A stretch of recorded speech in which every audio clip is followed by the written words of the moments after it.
Was this the intended This solution? was the intended purpose. You son of a gun! All right. Welcome back, everyone, to Fairly Adventurous. I still have an animal cracker in my mouth. I shouldn't have... You know what? We're going to go with it. A channel where average guys play tabletop games for our own enjoyment, and hopefully yours as well. We have Jevin. We have Andrew from Papa Panawan. We do not have Melvin tonight. He had a work emergency come up, so he is going to be out this session. So... Andrew is playing Master of Hats here. He's pulling double duty. He's going to be controlling Melvin's character because of course he is. I'll do my best not to kill him off. Encouraging that you would say such a thing. But we're going to get going here. Welcome back to our dungeon series, our Dungeon Delve, our 2024 Dungeon Delve, whatever I name it. I actually don't know what I'm going to call it. But we are just running through a good old-fashioned dungeon crawl using the new 2024 rulebook to give ourselves some practice with this new rule set, and just have a little loose fun with the guys. So here we go. Previously on D&D, you guys fished a bag of goodies out of a well. You faced a mimic. You killed a murder kitty. And yeah, that's pretty. And I did not land a single hit the entire I was night. gonna say, we did all of that without getting scratched. You It was didn't. awesome. No one We were lost a amazing. single point of health because of my dice rolls. So let's see if that continues. But I will turn it back over to you guys. I think you guys had disarmed this trap. There was a trap here, and I think you guys disarmed it. If not, Yes. I'm pretty confident you will. So, oh yeah, because you guys sent the Melvin sent Buckbeak out there to test it. Yep. So anyway, all right, as you were, And gentlemen. we saw the large chest at the end of the hall, and we went, maybe short rest first. Let's attune to these some of these items we found, just in case. That's right. A short rest had occurred. So This is the power of mimics. It's not that they're individually good enemies, which they can be. It's that now you must second guess every inanimate object you run across. pretty much. Yes. I get the feeling like Melvin would want to send Buckbeak to go investigate the chest. I agree with that. Well, He has said on multiple occasions that Buckbeak's not an animal. It's just a tool. all right. So unfortunately, there is an iron gate in his way. Oh, is that what that That's what shaded that is. area is? Okay, Uh-huh. gotcha. The coloring of it makes it look like you've actually got some depth in there, like it's somehow Like a like on a step. raised platform or something. Yep. It's because it's a on fun the little token visual. layer. Gotcha. Mm. Okay, so there's an iron gate. Well, I guess we should investigate that. So I went ahead and I tuned to my flame tongue scimitar, which I'm now wielding in lieu of one of my daggers. Until we finish a long rest, though, I am not going to be able to take advantage of the Nick property because I can only swap out my weapon masteries on a long rest. Gotcha. So Mm. I'm giving up my free attack. I can still do it as the bonus action, Right. but I'm giving up that. So, but hey, it's a freaking flame tongue scimitar.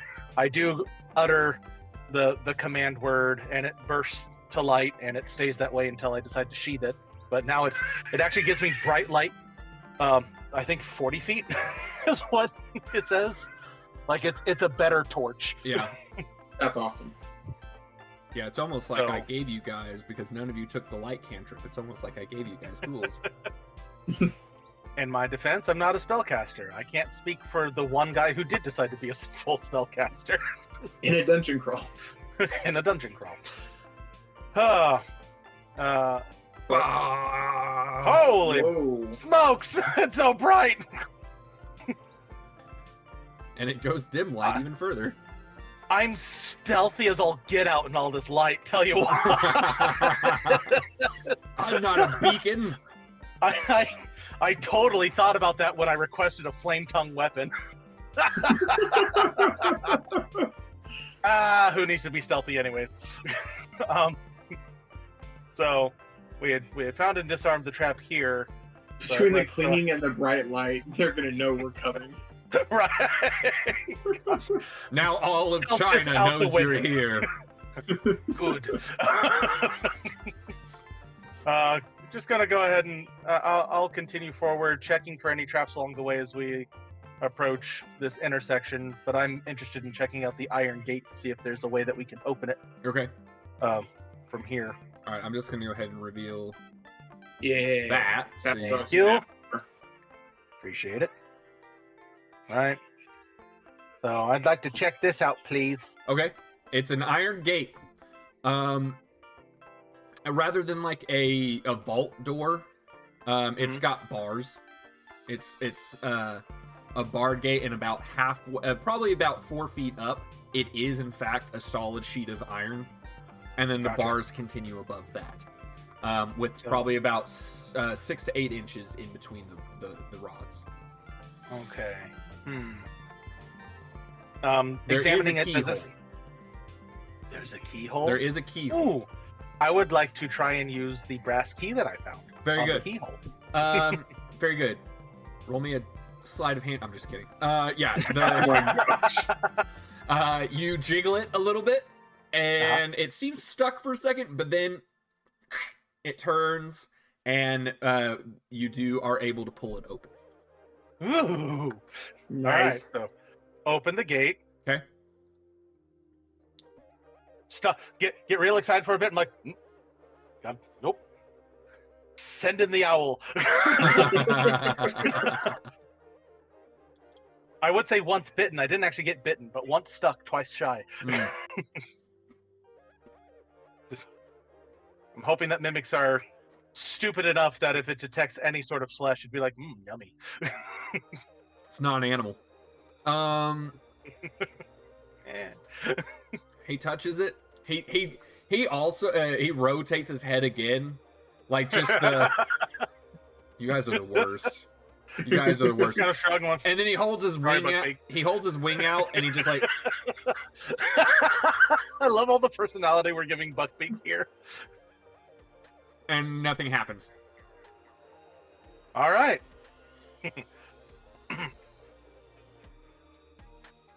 Lock, it's awful quiet up there. What do you see? Oh, sorry. I've lost my accent. I've lost my voice. Oh no. Oh, what a shame. Oh. Anyway, Jacob's like, finally, I don't have to listen to his awful Cockney accent.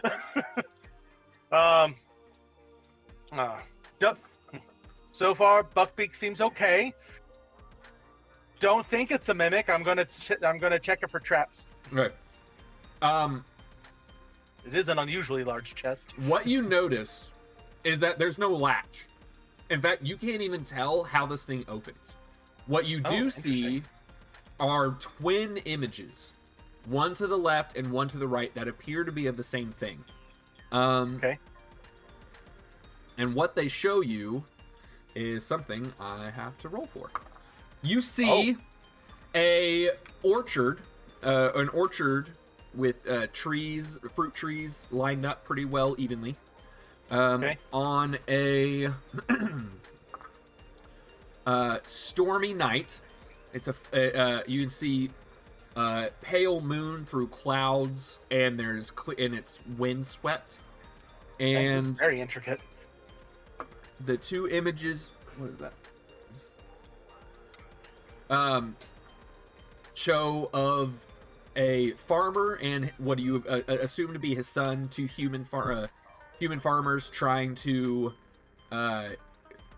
pick up some of the some apples or whatever fruit on the trees as it's falling down in the storm to keep Gotcha. it from being swept away or blown away.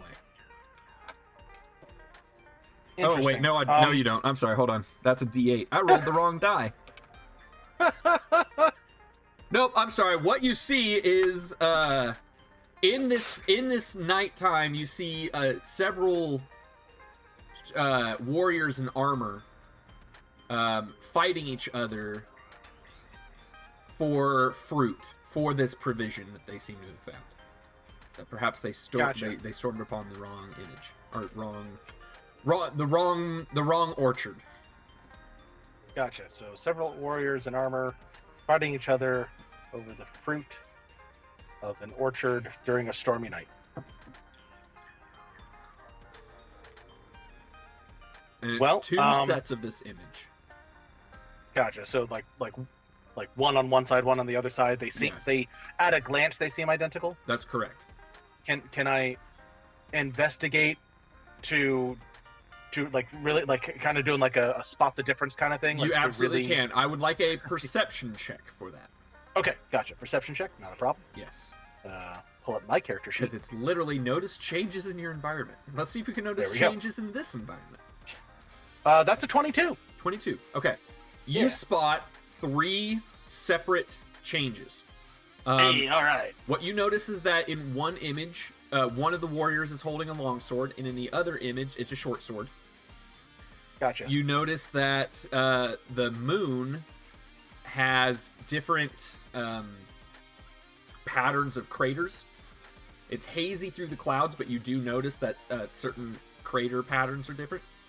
And that in that one of the trees has 5 pieces of fruit remaining, and another has only 4. Gotcha. Okay. Okay, admittedly, so found some differences. The differences seem minor, and we don't have much context to go off of yet, I think. I will go ahead and relay this information to my friends. Okay. In case they have any ideas. Torren's just like, nope, I got nothing. For those of you watching at home, I predicted that they would get stuck on a puzzle for about 2 hours, and this is that puzzle. There we go. Great. So it's like, yeah, we got this large chest. I can't seem to figure out how it's even supposed to open, but it's got these 2 very intricate images that seem identical, but I've been able to spot 3 differences between them. You know, on this one, these, you know, the fighter here, this guy's wielding a long sword. The exact same fighter on this other one's got a short sword.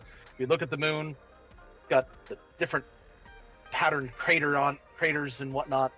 And this tree has 5 pieces, whereas the same tree on this image only has 4 pieces of fruit. So, any idea what that might mean, gents? No.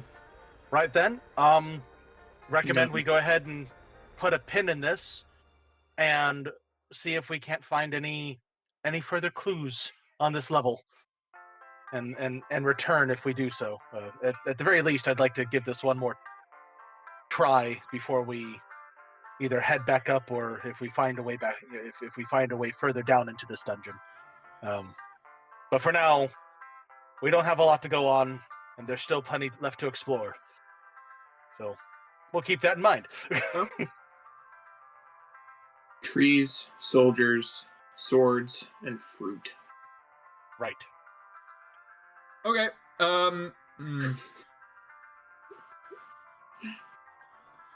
Andrew, as you step forward onto this, right here is where you step Oh forward. crap! I knew I forgot to do something. Yeah, you didn't tell me. You must have been I didn't. pondering that image. I was. As you step forward, a Crap. pressure plate that you step on sinks into the floor, and you stop and look down. I'm sorry, hold on. Look at this gate here.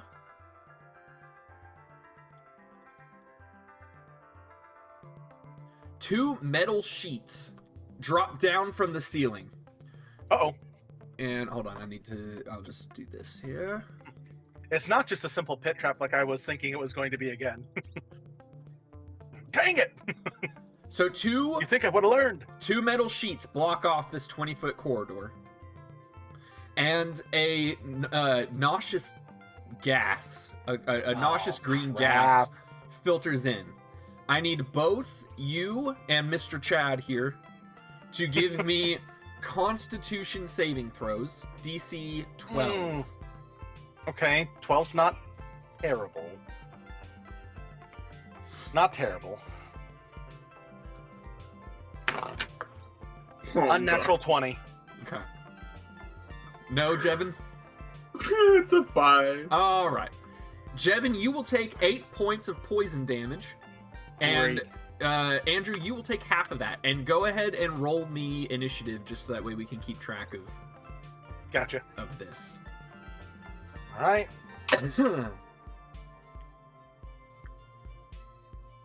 Really, I should have made you guys do that at the start of your turns, but we'll call that the first round for both of you.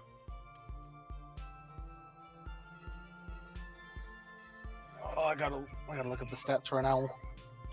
I can do that. You said 8 points. Yeah, 8 points of poison damage, and Andrew, you'll take half of that. Right. And then All right. Owl. They get +1. Okay, they have a +1. All right. oh, I couldn't. I've got initiatives for everybody. Okay, Andrew, you're first. So I got a 15.6. 0.6. Melvin. Melvin would have got a 19.4. Jevin.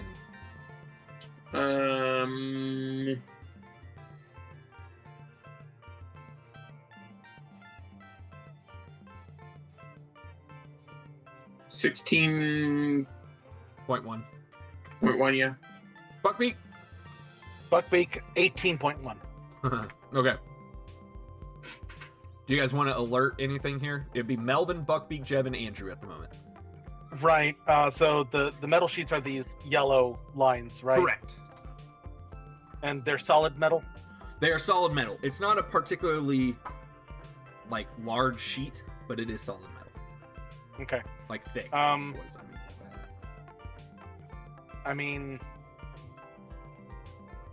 I don't know. Do not roast me behind this wall. Oh no, no. I'm thinking I don't know what Melvin can do from out there to help. His physical stats aren't great. That's what Wild Shape is for, but don't know how well Wild Shape would be able to help in this particular circumstance. So I think Melvin would actually go ahead and trade with Jevin. Okay. And give our big strong boy a chance to perhaps see if there's a way for him to try and lift up the gate similar to what he did in the maze. Okay. Mm-hmm. It's a thought. Tis a I'm thought. down with that. All right. And Andrew, do you want to swap with Buckbeak or anything? Not sure, why not? You're actually last. I was about to say, yeah, I'll go ahead and swap with Buckbeak. Okay. Buckbeak ain't doing crap, in all likelihood. All right. So He's Jevin, probably just with his head like, these idiots. Yeah, but basically. yeah, I'm almost free. I'm surrounded by these idiots. All right, Devin. Okay. Well, it's your turn.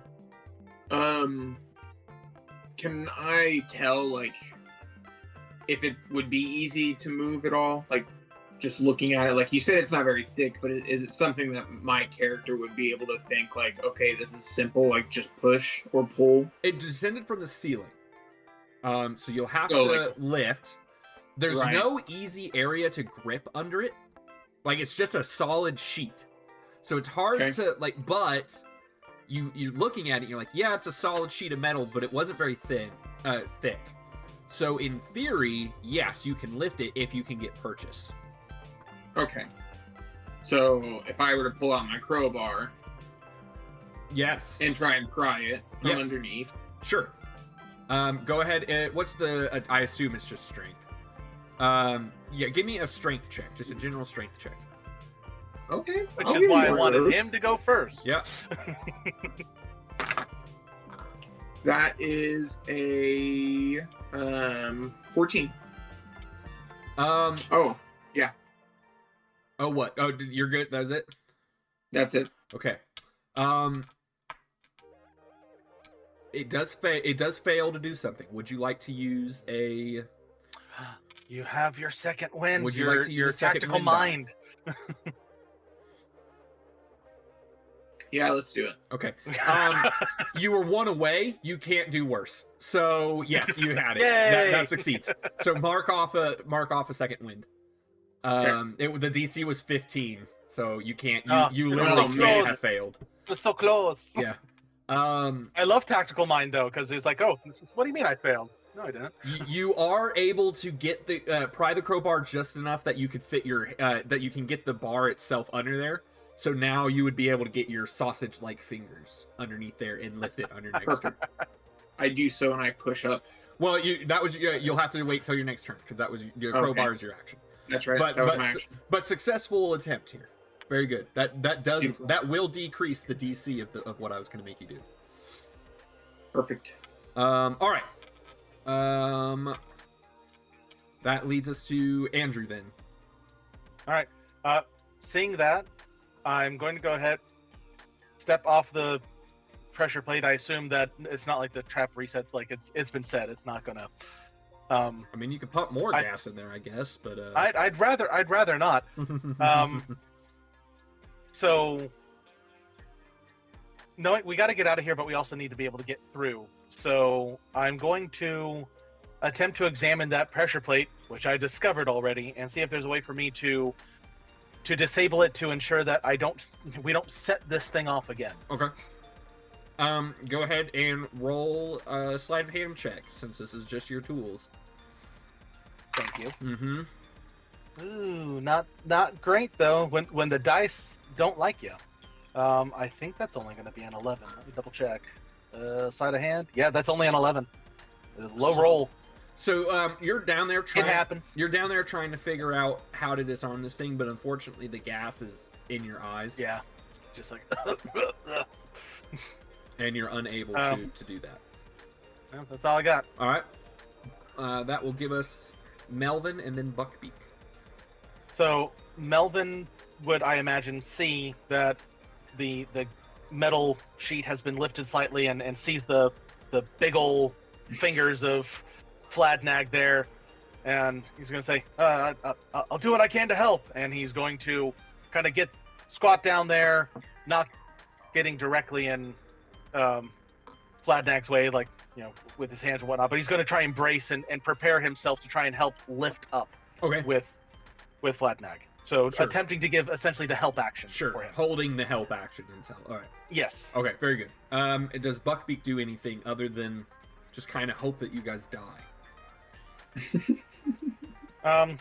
Buckbeak probably notices like some small wisps of something green and nasty coming from under the door, and he's like, "No, no, I'm not going to be your canary today." Right. Then we'll go back to the top of the initiative. Jevin, before you attempt your check, I do need another Constitution saving throw. Great. I believe in you. 14. Okay, you'll take half of 1 point of damage, rounded down. So no damage for you, sir. Well done. Beautiful. Nice. All right, you may now make your attempt. I'm gonna try and go ahead and All right, push it back up into the ceiling. You'll do it at advantage. Advantage. That's a 9 plus strength, right? So 14. You So advantage, you'd roll twice and take the bigger. It's the opposite of Oh. disadvantage. I think it's the first time I've had advantage. That's a 3. All right, Okay, so 9 plus your strength. So 14. that is not. You start to lift it up. I'm gonna say that you get a good chunk of the way there. Would he be able to try his tactical mind again? Yeah, he could. Man. Do you want to do it? I'd Yeah, say let's go do ahead. it. We've got I'd say poison do it. gas. All right, the DC was Yeah. 15, so The DC was, man, what's the one short of that DC again? Hot dang. So yeah, you're like, This is and shove it back up. retribution for the dice hating you last week. The dice are like, time to screw over the players now. Yeah. It feels like. So mark off another second wind. Yep.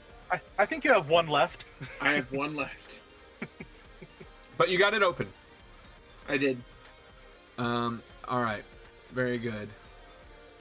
Andrew, I'm gonna say the gas hasn't quite dissipated yet, so go ahead and give me Right, a Constitution. Yeah, absolutely. Okay, that's a better roll. That's a 10. That's a 10. You will take 7 points of poison damage. Ow! I preferred it when you rolled the damage for us both at the same time. Yeah, I'd like to take 1 damage, please. that's Ow. 7. You're down there on the ground. You know, it's heavier than the air. It settles on the floor. Yeah, that makes sense. Yeah. All right, but we'll say that you guys can stop with the initiative order. We'll say that it dissipates, and with it open, Torin is like, but it begins to dissipate, and Buckbeak just starts flapping his wings. Get it away from me. To aerate. Keeps it going towards us instead Yeah. of towards him. But it does dissipate, and you're good. Cool. Well, we still got that sheet on the other side, and I'm like, right, boys. Before we try and take care of the other wall, let me. This was a bit tricky to work with. Wasn't able to quite get it last time, but I'd like to try and disarm this so that we don't have any more poison gas. I Great think we'd idea. all agree we don't want any more poison gas. Correct. So I'm going to attempt to No more disarm it. poison grass. Yes, no more poison grass. So slide a hand check. Slide a hand check. Do it again. That's a much better roll. That's going to be a 22. Okay, we'll consider that disarmed. Yay! Right. I'll just leave that there. So I know that this is disarmed, and just in case whoever built this trap was extra clever, I'm going to give some real close scrutiny to the tile to the surrounding tiles. It's a good idea.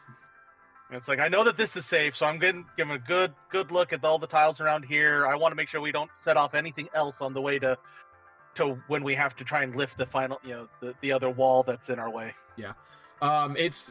You're good. No check required. Okay. It is Good to know. what you notice is that the entire 10 by 10 in the center of this hallway. Gotcha. is It was the like pressure one plate. big pressure plate. Yes. Okay, gotcha. Okay. So that's why it took me so long to disarm it. It's big. It's a big It is mechanism. big. And I have small hands. All right. All right. I think it's safe now. Of course, we still have to contend with this. So, well, Vladnag, you did a pretty good job. Hammer, crowbar. Yeah. And I go to pry it open. I'll go ahead alright. and grab my crowbar and try to help. Yeah. It's just a matter of dice rolls here. You guys will be able to. Gotcha. You'll be able to get it open eventually, even if you fail 10 times in a row. Right. I am going to say though, with the short rest and everything, are you popping open another torch for Torin or? Gonna say, I say no, since we've got my short sword. Not my Yeah. short sword, my scimitar, That's my thought. which is improved torch. All right.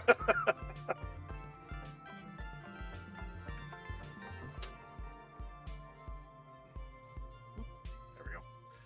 Let's raid that. All right, I'm just going to get rid of these iron doors. Ah! There Oh we go. gosh, where did you go? Locke briefly ceases to exist, and when he pops back in, he's just like, I saw things no mortal eye should see. Pops gets a pipe out. I saw giants among giants tossing dice the size of houses.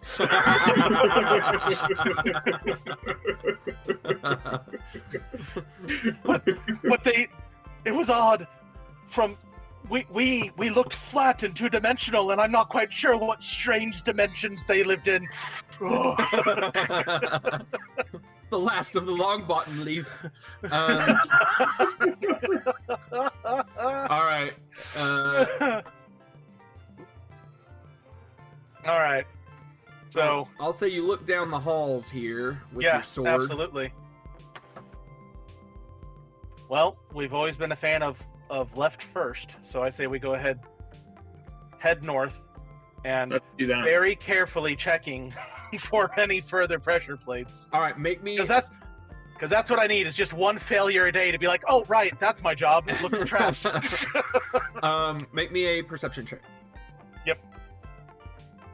Ooh, that's a 19 on the die. Perception I think is +4. Yeah. No. Yeah. So 23. 23. Okay. I'll let you continue exploring. I'll let you know if you find anything. We'll just use that as your. Gotcha.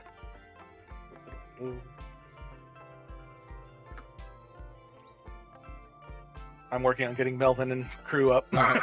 Now, when you what you do notice is that when this hallway lights up, there seems to be a statue attached to the wall. Not quite a fresco, but engraved into the wall here. Ooh, I would like to examine it. Is a statue of area E. A man looking longingly forward with his hand outstretched. And as you're walking towards him, you with your good perception check, you're also listening, and you hear what appears to be a voice coming from him. Oh. It's a whispered voice. Oh. Can I attempt to make out what he's trying to say? Now that I've caught he's How close are you whispering getting? something? I'm getting. I say I'll get right up there. Okay. Without, if you get right up there without any issues, what you hear is him say, "I long to see my love." Interesting. All right. Well, gentlemen, this is interesting. We have a statue here that's whispering that he longs to see his love. Yeah, and you'll hear. I don't know if we've. You'll hear soft sighs, and then he'll say it again every once in a while. Seems to be saying. It seems to be my best guess would be some sort of magical trigger. It seems to be on a repeat, on a loop. I'm checking my notes to see what we found in here so far, and I don't think we have anything that would count as his lost love. We found a statue of a guy holding an axe, and we found one of a Shield, was it? I think. Shield, yeah. Axe and a shield. I don't think that's his lost love. So we should keep an eye out for anything that might meet that descriptor. Who knows what goodies we could unlock by solving this particular riddle.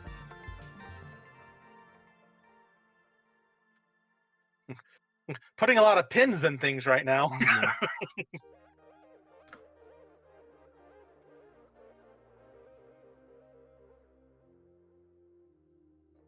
Trying to find out that his lost love was an owl. Buckbeak, go sit in that hand.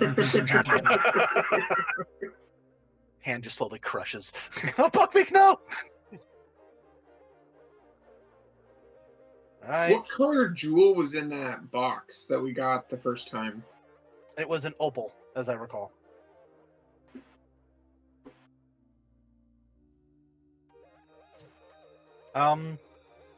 Before we head down this new hallway, I'd like to continue down. I'm wondering if we are going to have wondering if this connects around, and if we're going to find ourselves another statue. And indeed, there is, in fact, another statue on the south side. This time, still built into the wall, of a human woman with her hands clasped around her heart. You also hear faint whispering when you're approaching. I would like to get right up there to hear exactly what she says. And in between soft cries, she too says, "I long to see my love." Is that what I wrote? I long to see my love. In between soft whimpers.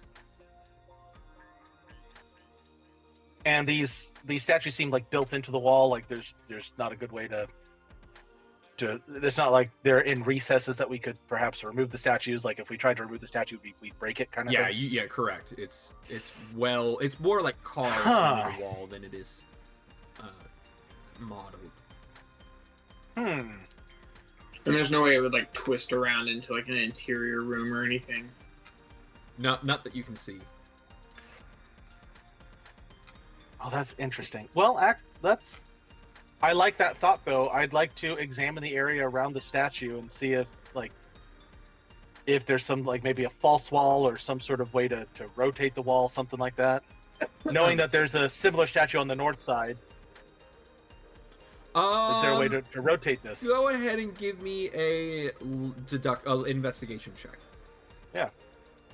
That was an excellent idea there, Jevin. Fladnag. Thanks. I get one every once in a while.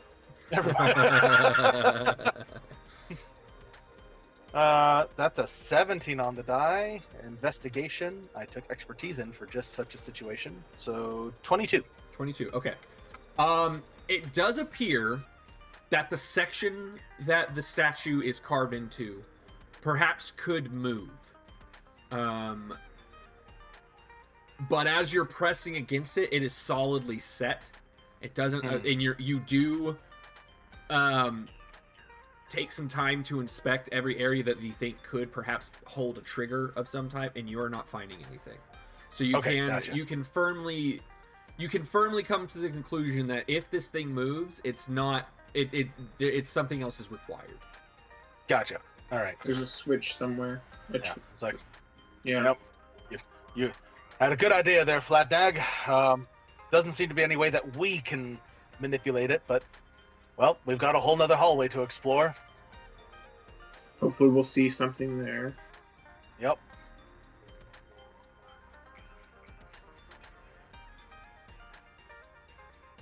Start cautiously making our way down. Mm-hmm. All right, from here you can pretty well move into or see the whole area. Oh, okay. Hey. Okay. Well, that looks like remains. I want everyone to go ahead and give me a perception check. Oh. All right. Oh, no, pardon me. Now I get a crappy roll. Everyone, that would include Melvin and Buckbeak. Are they moving up or are they staying where that is? They are moving up. I'm just a little slow on moving. Yeah, go their ahead token and go ahead and give me that perception. All right. Oh, Melvin got a much better perception check. Buckbeak could not care less. Okay. Rolled a 2 on the die. So my total was a 9, but Melvin's. Well, here, I don't need the totals. Everyone. Gotcha. I have good news. I have a 19. Oh, And there we go. Well, everyone who got a 13 or higher, roll me an initiative check. Shit. Oh, Everyone who Interesting. got below 13, roll that at caught disadvantage. by surprise. Yes, exactly. Okay, gotcha. As swarms of what appear to be grotesque flying rats with long proboscises Oh, no! descend Ooh. from the ceiling and try to attack you as you fight 2 swarms of sturges. Oh no! No, I don't like that. So, Jevin, I know you got a little excited. A natural 19 for you. That only counts on attack rolls. Like That's what ability I was checks. afraid of. There's Yeah. no such thing as a critical on anything but an attack roll. That is That correct. makes sense. So, all right. So My first Melvin. 19. Let me live with it. All right. So that's Melvin's straight roll. I've got disadvantage. So we'll take that lower one. And Buckbeak also has disadvantage. All right.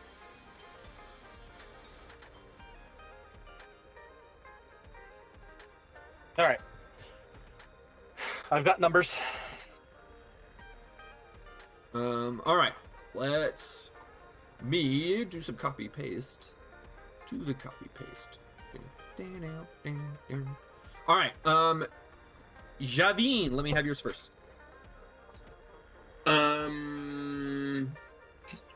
It's a 3. Really? 3 total. 100%. 3.1. Yeah, 3. Yeah. 3.1. All right, Andrew. All right. Mine would be a 14.6. 14.6. Melvin. Torin. Melvin is a 17.4. Buckbeak. 10.1. 10.1. Okay. That would go Melvin, Andrew, Buckbeak, Jevin. Do you want to swap around or anything? You said Melvin, so it'd be Melvin, me, Buckbeak. Melvin Sadly, Buckbeak and doesn't have. Jevin. Oh man. I'm sorry, Jevin. I actually think Melvin would like to be at this. I think he'd like to be up here in the initiative, and Buckbeak doesn't benefit from alert, so he can't trade with you. Else I would. I'd have him do that in a heartbeat. It's okay. So and I don't like the idea of going last when I'm out front and I got 2 swarms of Sturges. And I would love to take any advantage I can to get behind, the big strong Goliath. if you don't mind. Yeah. Let's do it. All right. Then All right. we will consider that solved. Unfortunately, the Sturges rolled really well on theirs, and they both will go first. So first one will be Blue. He's going to move, and he can actually move into your space. So you are being swarmed by these things. Yeah. Why do I keep putting this up? That's a bad idea. Stop it. He will, or they will, these things will attempt to attack you. Yay. That is a 19 to hit. That will hit me. All right, you are considered grappled as these things flap around you and try and suck your blood. And you will take 2d10 plus 3. Ow! No! That is, wow, a 9 and a 1, so 13 points of piercing damage. Ow! Well, I'm almost down, so. Oh, and until the grapple ends, the target takes 2d6 necrotic damage at the end of its turn. So you have a chance to get away.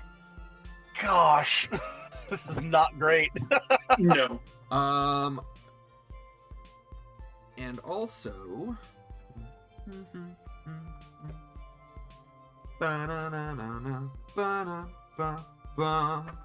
all right, so that's Blue. Red will come up here, and we'll attempt the thing on the Goliath. We're gonna attempt it. I've already rolled better. That's worse. That's a 14, which I don't think beats you. No, Okay. 18. All right, you are not considered grapple. Oh wait. If the target is a medium or smaller creature in the swarm space, the target has the grappled condition. It's part of the actions. I think you have to hit with the damage for these things to hit, right? You have to hit. I think that's the case. Yeah, it's an on-hit effect, yes. Okay. Well, then that will be avoided. But these things are still in your space, Jevin. So. Okay. All right, very good. That's their turns. So we will go to Melvin and then Andrew. Okay, this is genuinely horrifying. This is not good for me. Oh gosh. Yeah, they rolled a 16 and a natural 20 on their initiative rolls. All right. So. And that's before the mods. Yeah, the dice gods are in your favor this trip. I've already done more damage to you guys than I did the entirety of last session. Because I did no damage to you last session. You sure have. It was glorious. As much. I know that normally, the best condition is dead, but no idea how much HP these things have, so I don't know how quickly they'll go down. Melvin's going to go ahead, get in here, trying to plan ahead.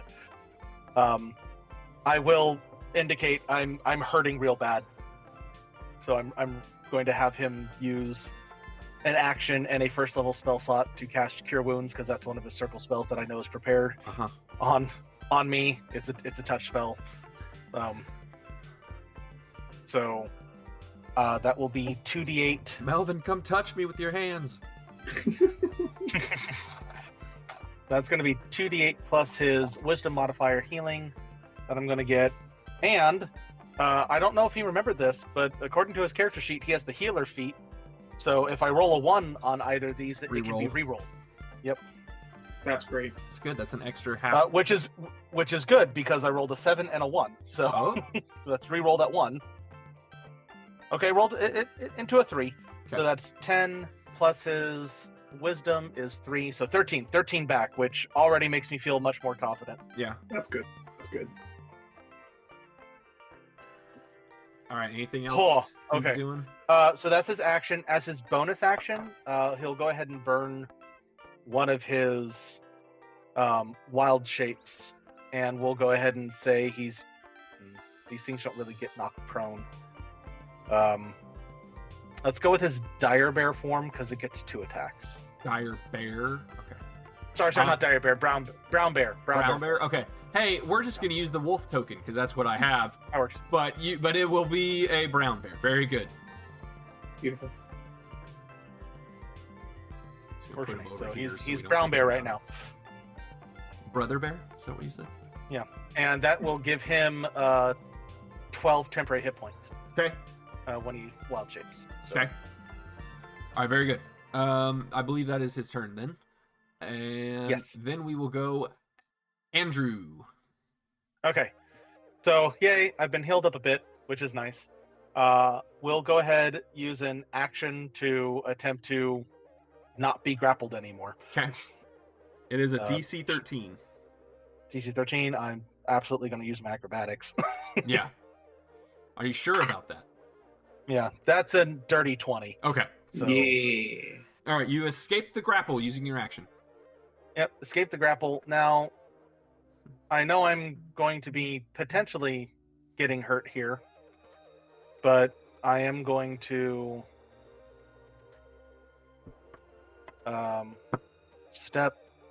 I'm not disengaging, so I'm making that clear, since I know that their grapple thing is on their turn when they use that Yeah. particular feature. So, proccing 1 opportunity attack, I know. Yeah. I'll go ahead and roll that. That is a natural 1. Automatic failure. Works for me, and I'll go ahead and risk the second. Okay. That is a 13 to hit.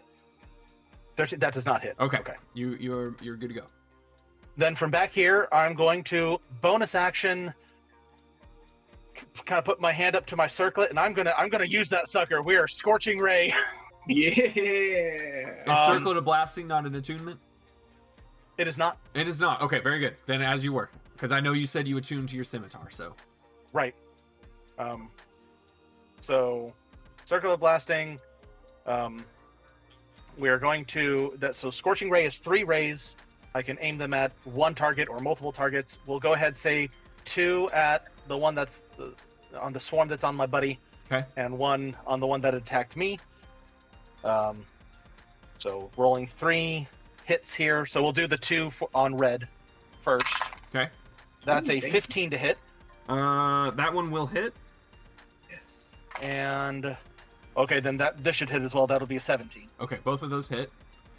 And then for blue, good grief, it just keeps getting higher and higher. That'll be a 23. Nice. Yes. All 3 hit.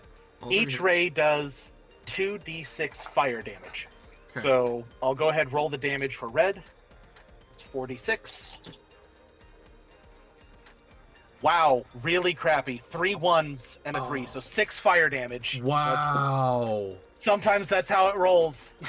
That's life. All right. So 6 fire damage on red Okay. and 5 fire damage on blue. Okay. And Yep. I can't do that again until I finish a long rest. That sucks. That does suck, but you know what? I got out of the grapple and I did some damage. Yeah. So All right. it could be worse. Well, that is, unless you're using more movement, that is your turn. Right now, I think I'm going to hang here. Okay. I'm hoping that the Sturges, being just a swarm of little creatures, are going to be more interested in the stuff immediately around them, Okay. not chasing me down. All right. Buckbeak. Buckbeak is like, holy crap. No.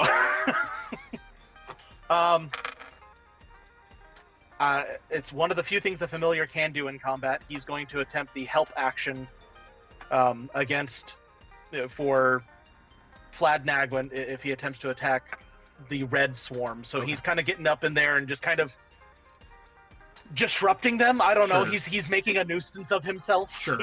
Trying to push around the edges and whatnot, disrupt their flight patterns. Yeah, All right. exactly. All right. Very good. And so then we will have Jevin. I'm gonna go ahead and drink this potion of fire breathing. Here we go. All right. Then That's so that's a uh-oh. bonus action. That is Yeah. a bonus action. That's That a is choice. Well, so much for the help action. No. It's fine. I mean, he doesn't have to use it right this turn. He does not True, have to but breathe I mean, fire this time. He could just go you ahead did- and escape the grapple. He's not grappled. He didn't. Oh, get you're hit. right. You're right. You're correct. Right. Yeah. I mean, And you can occupy Buckbeak's space because he's a tiny creature. beautiful.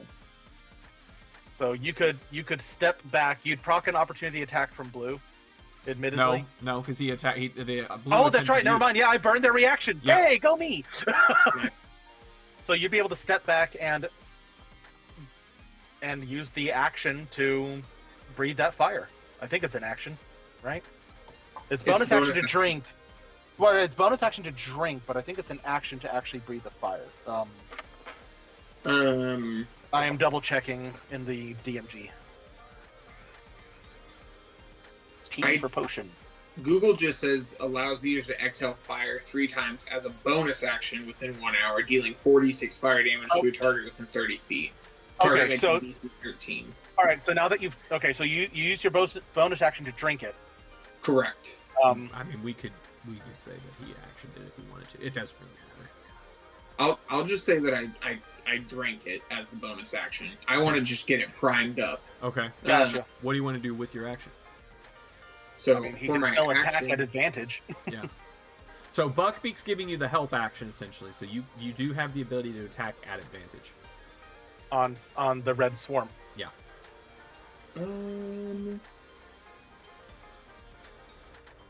I am going to use my longsword and Might go as ahead well. and just attack red.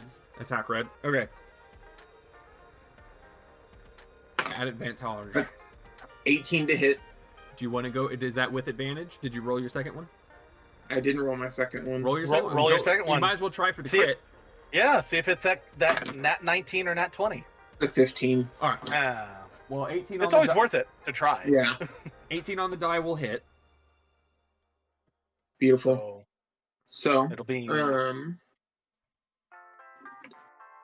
make sure I get the right one this time. a D8 for a longsword. That's an 8. Hey, so you rolled Um, max damage. So D8 plus your strength. Yeah. 13 plus And then- proficiency. That's a 15. Not plus proficiency. Plus plus two. it's plus 2 for dueling. You have the dueling fighting style. Yeah. So Proficiency just is for plus two. is on the 2 hit, not for the damage. Yeah. So Although really, So that 15 fighting damage, style would right? be really a lot better if it was just proficiency. if it's scaled with proficiency, There's so Fair many enough. things that I feel like should scale with proficiency, but they changed Great Weapon Master to scale with proficiency. right. I feel like this one should be anyway. Doesn't matter. All right. So what's the total? Oh, shoot. 15. 8 plus 8 plus 3 5 plus 2. Or 8 plus 5 plus 2. Yeah. So 15. You make what you feel is like a really good slash, and you do hit one of them, but with all the movement going around, you don't feel like you got as good of a hit with it as it should have. It doesn't it falls injured on the floor, but it's still able to come up and start trying to suck you off It's like, again. There's I a said choice. what I said. Your choice. But yeah, you kind of like killed 1 or 2 sturges, but this is the whole swarm. You know, Yeah. you're basically fighting giant mosquitoes. No, what I'm Right. trying to get at is he didn't even kill one of them. Oh gosh, you did that little damage. What That's I'm not saying is that these things might have a resistance. I'm just saying. I Right, can neither no. confirm nor deny. I get what you're all trying to say. all right, but anyway, that's a good hit. They are not even bloodied yet. All right. We will go back to the top of the initiative with Swarm Blue, which juicy target will move here and try and get a good suck on you. Get the good suck. I don't like that. It's Please stop saying that. that is unfortunately, however, not a very good suck, as it is a total of 11. Gosh. Get out of here. He's too well armored. They keep hurting their proboscises on his chainmail and shield. Well, having just gotten the attack, red is going to move in and try and do the same thing. Oh gosh. Double. They will roll a 2, a middle finger. Yeah. So I'm basically just covered here, like the one-eyed alien from Lilo and Stitch. It's like where the mosquitoes are just like yeah, landing on me and covering me. That's a good comparison. I was gonna go with from Batman Begins when he calls all the swarm of bats and he's just standing there in the middle of the swarm. Anyway, but yeah, that's their turn. Great. All right, the dice giveth, the dice taketh away. All right, Melvin, and then Andrew. So, I hate the fact that they occupy. Yeah. I hate the fact that they occupy the space of an ally. Yeah. Because Melvin has something he could absolutely use here. Yeah. But not while knowingly. Do no, it. he's not going to knowingly hurt it. Strike no, your he's not partner going, down. No, he's probably somewhat ineffectually. He's just going to go ahead and do the multi-attack be with brown bear. He's just going to do the multi-attack with the brown bear, targeting, I don't know, the red swarm. It's technically taken the most damage, probably. So. No, not probably. it's not even one down. All right, roll to hit. All right, yeah. So multi-attack. So 2 attacks. First one is the bite. That's a 12 to hit. That will miss. Okay. Second one's going to be the claw. Claw. That's a 19 to hit. That will hit. Roll your damage. Sadly, the claw is not as strong as the bite. The pin is mightier than the sword. That's, oh gosh, minimum damage 4, and chances are, big bear trying to swipe at a bunch of little things isn't very effective. Is it slashing? It is slashing. Okay. It whacks the one that was injured by Jevin, and it does kill it, but even that one's like and he goes over and just like, oh. That one was already at disadvantage. Yeah. Right. So, it, again, the claw, when it hits, it deals less damage, but it's like, if your target is large or smaller, it's knocked prone, but I'm pretty sure there's rules for swarms. They're immune to the prone condition. Yeah, I was about to say, I'm pretty sure swarms are immune to certain conditions like prone. Okay, so here's the immunities of the swarm of Sturgis. Charmed, frightened, grappled, paralyzed, petrified, prone, restrained, and stunned. Makes sense. Yeah. They're pretty much immune to everything. Because they're a whole swarm. It's like, right. Maybe technically you petrified one or stunned one, but you still got to deal with the other half a dozen. Right. Or more like 2 dozen. However many. So, however many. All right. Because he saw Jevin drink that strange potion, Melvin is going to go, maybe I should give this man space to cook. And we'll go ahead and proc opportunity attacks from both red and blue. No. No? Okay. Fair enough.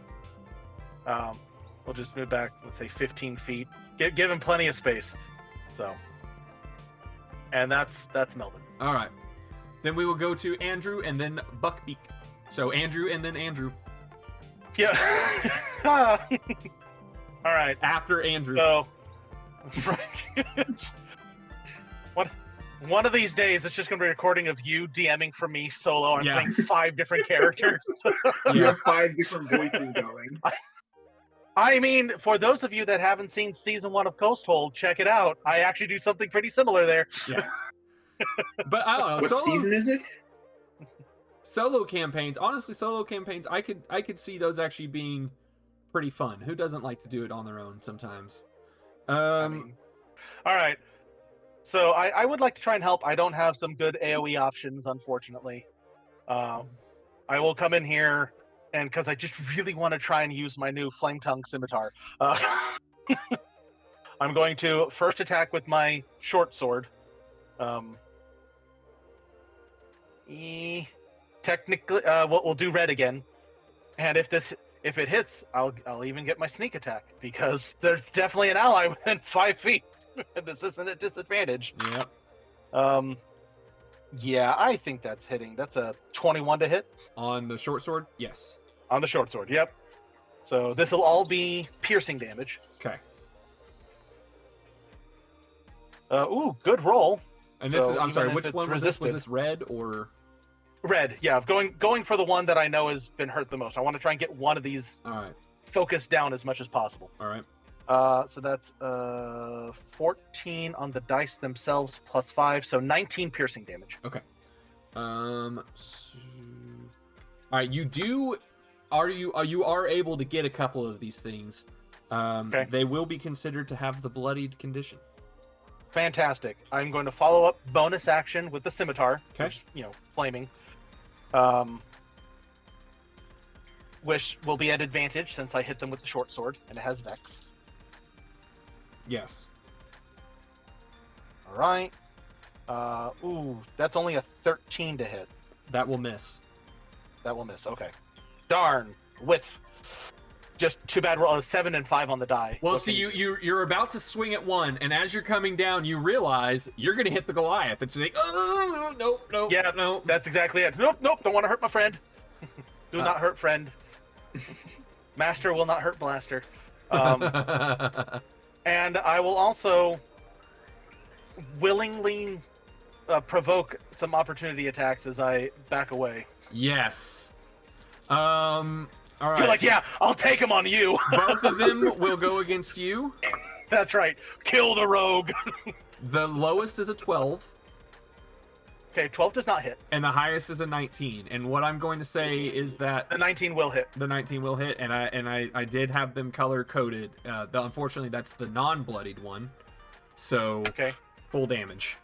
Or well, two dice, full dice number of damage. Let's see. Gotcha. Okay, so good to know. When they're bloody, they do some less damage. Yeah, but it's a 1 and a 3 on the die, so you will take a total of 7 points of piercing damage. Ooh, I got lucky there. Yeah. I got very lucky. Ooh, all right. As the flame, they see the flame and they're like, must kill flame bearer. That's fair. A lot of bugs are attracted to light. Yeah. All right, and then that is yours. So we'll go to Buckbeak and then to Javine. So Buckbeak, yeah, he's actually going to go ahead, take advantage of hit. Well, I mean, they used their opportunity attack anyways. He's actually going to go ahead, fly over by Torin. Like, no, I don't want to. There's just too many of these things. Okay. Too many. Get out of the way. All right, Jevin, go. Unleash hell, my friend. I'm gonna go ahead and step back so I have a good amount of space, and because it's a bonus action, I'm gonna go ahead and just take my longsword and swing at another one just for the heck of it. All right, red or blue? Let's go with red. Okay. Roll to hit. Oh gosh, that's a 3. Total? No, it's not possible. No, sorry. That's a 10 total. 10 total. That will surprisingly miss.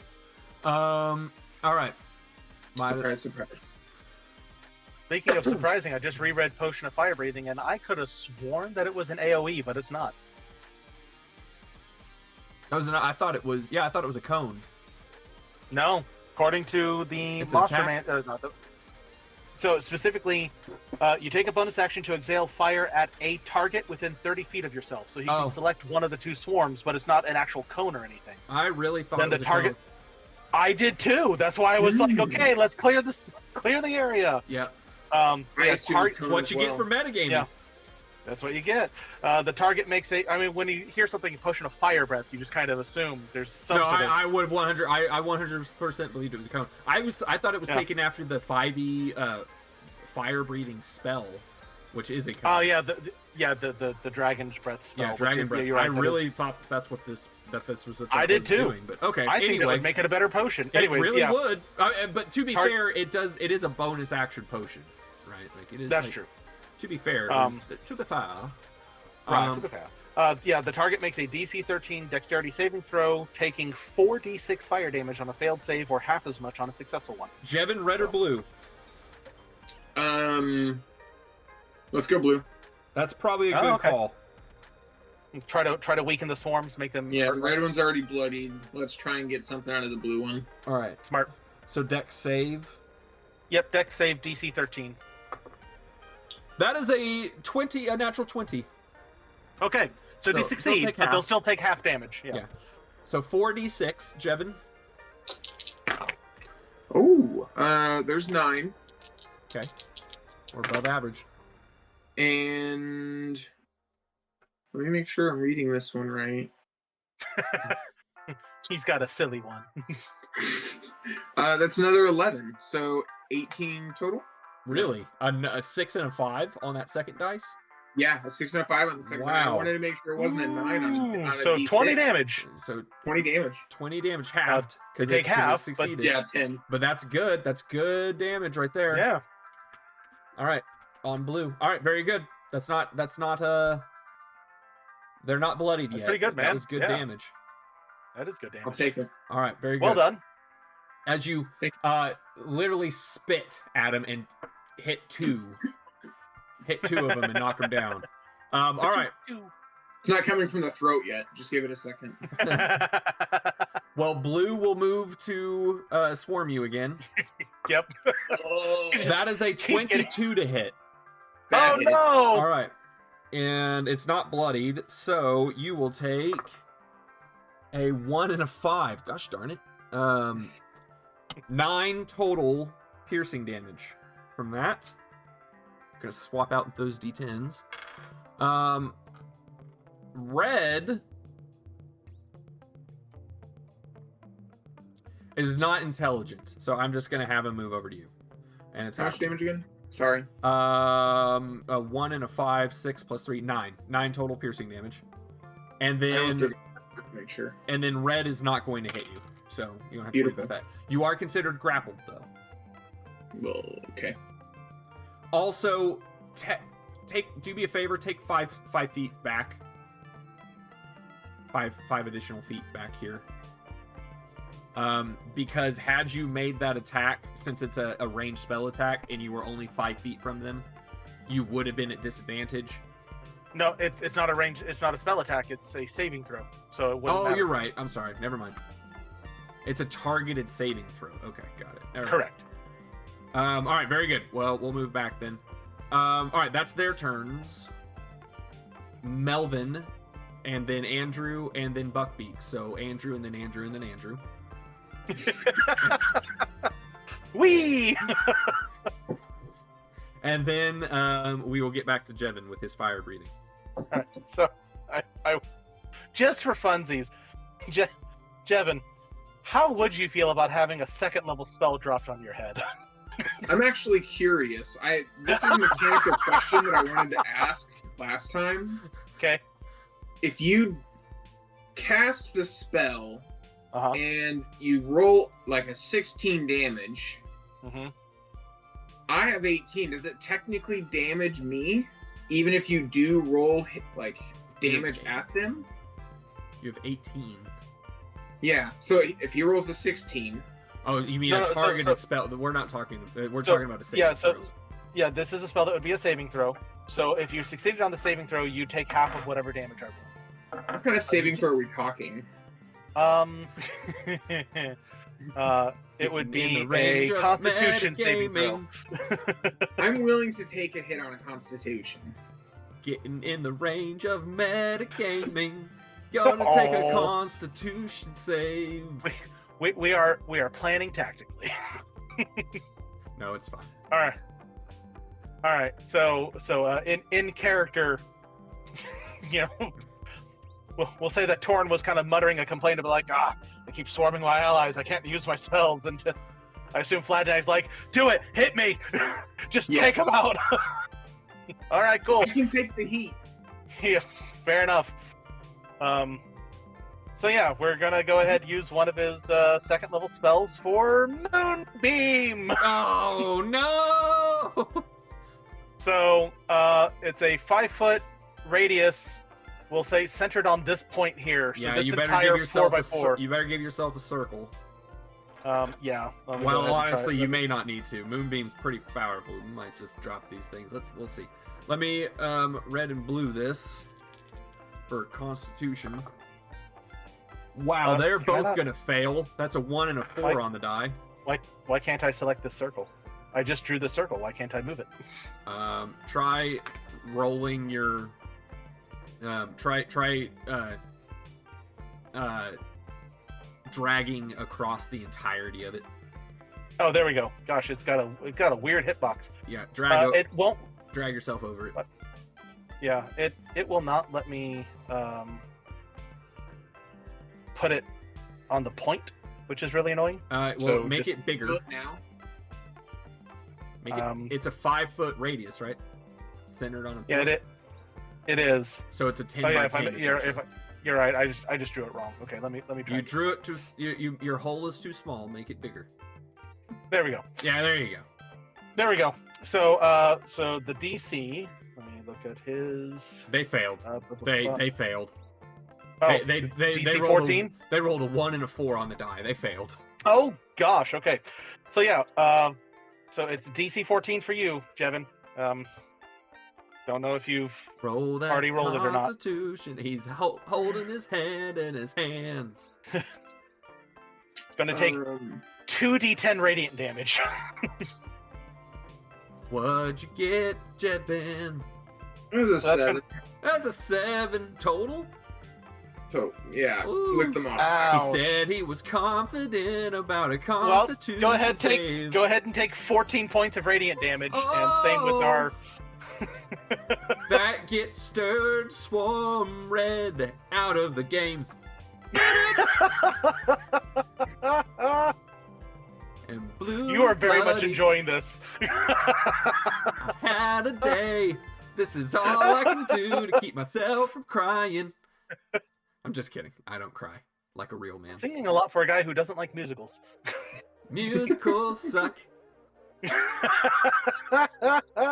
That's what I And it's a want on- concentration. Yeah, well, it's dead. Red Let's say, is dead and blue is very bloodied. gotcha. So yeah, it's a concentration spell. Took his action to do it. So that's all Melvin's doing right now. There are only 2 Sturges left flying. Beautiful. Over to me. There are only 3 bags in Lock. this entire county. Yes. All right, I'm gonna come up. Just in case, I got hurt pretty bad with that one opportunity attack. So I'm going to choose to attack with just the flaming scimitar. Okay. Um, Pretty confident that a hit will kill here. That's a 22 to hit. That will hit. All day. So that's going to be a total of 5d6. 3d6 is piercing and 2d6 is fire. Yeah, give me the piercing first. Yep. Let's see here. Which would be 2d6 plus your mod. That is correct. So that's Or 9 3d6 plus plus your 4. Right, 3d6 plus my mod. So that's 9 plus 4, so 13 piercing, and then an additional 8 fire. So it had 7 health points total. Ah, It survived the it piercing. survived the piercing. So the sword comes up, and you are able to whack the last one, and the second one is close enough that it actually catches fire. And it Yeah. flops to the ground, and you can hear it screaming. And you just walk over there and just Ah, torch it. stupid little bloodsuckers. As you eat, as burnt, singed flesh starts to fill your nostrils. Yummy.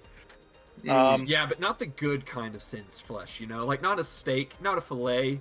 Right. The bad kind, like the Right. kind that sticks with you and gives you nightmares. All right. Smells So- like blood. Yeah, Melvin's going to go ahead and just drop the moonbeam. Are you sure? No action required. Yes, it only lasts for a minute, and we have nothing else. All right. Very good. No, So- he's not going to. He's not going to continue to fry Torin. Oh But gosh, I Tor- deleted myself. But What Flash. happened?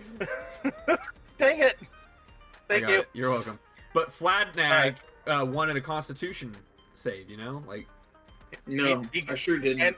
And he got his Constitution save. Why?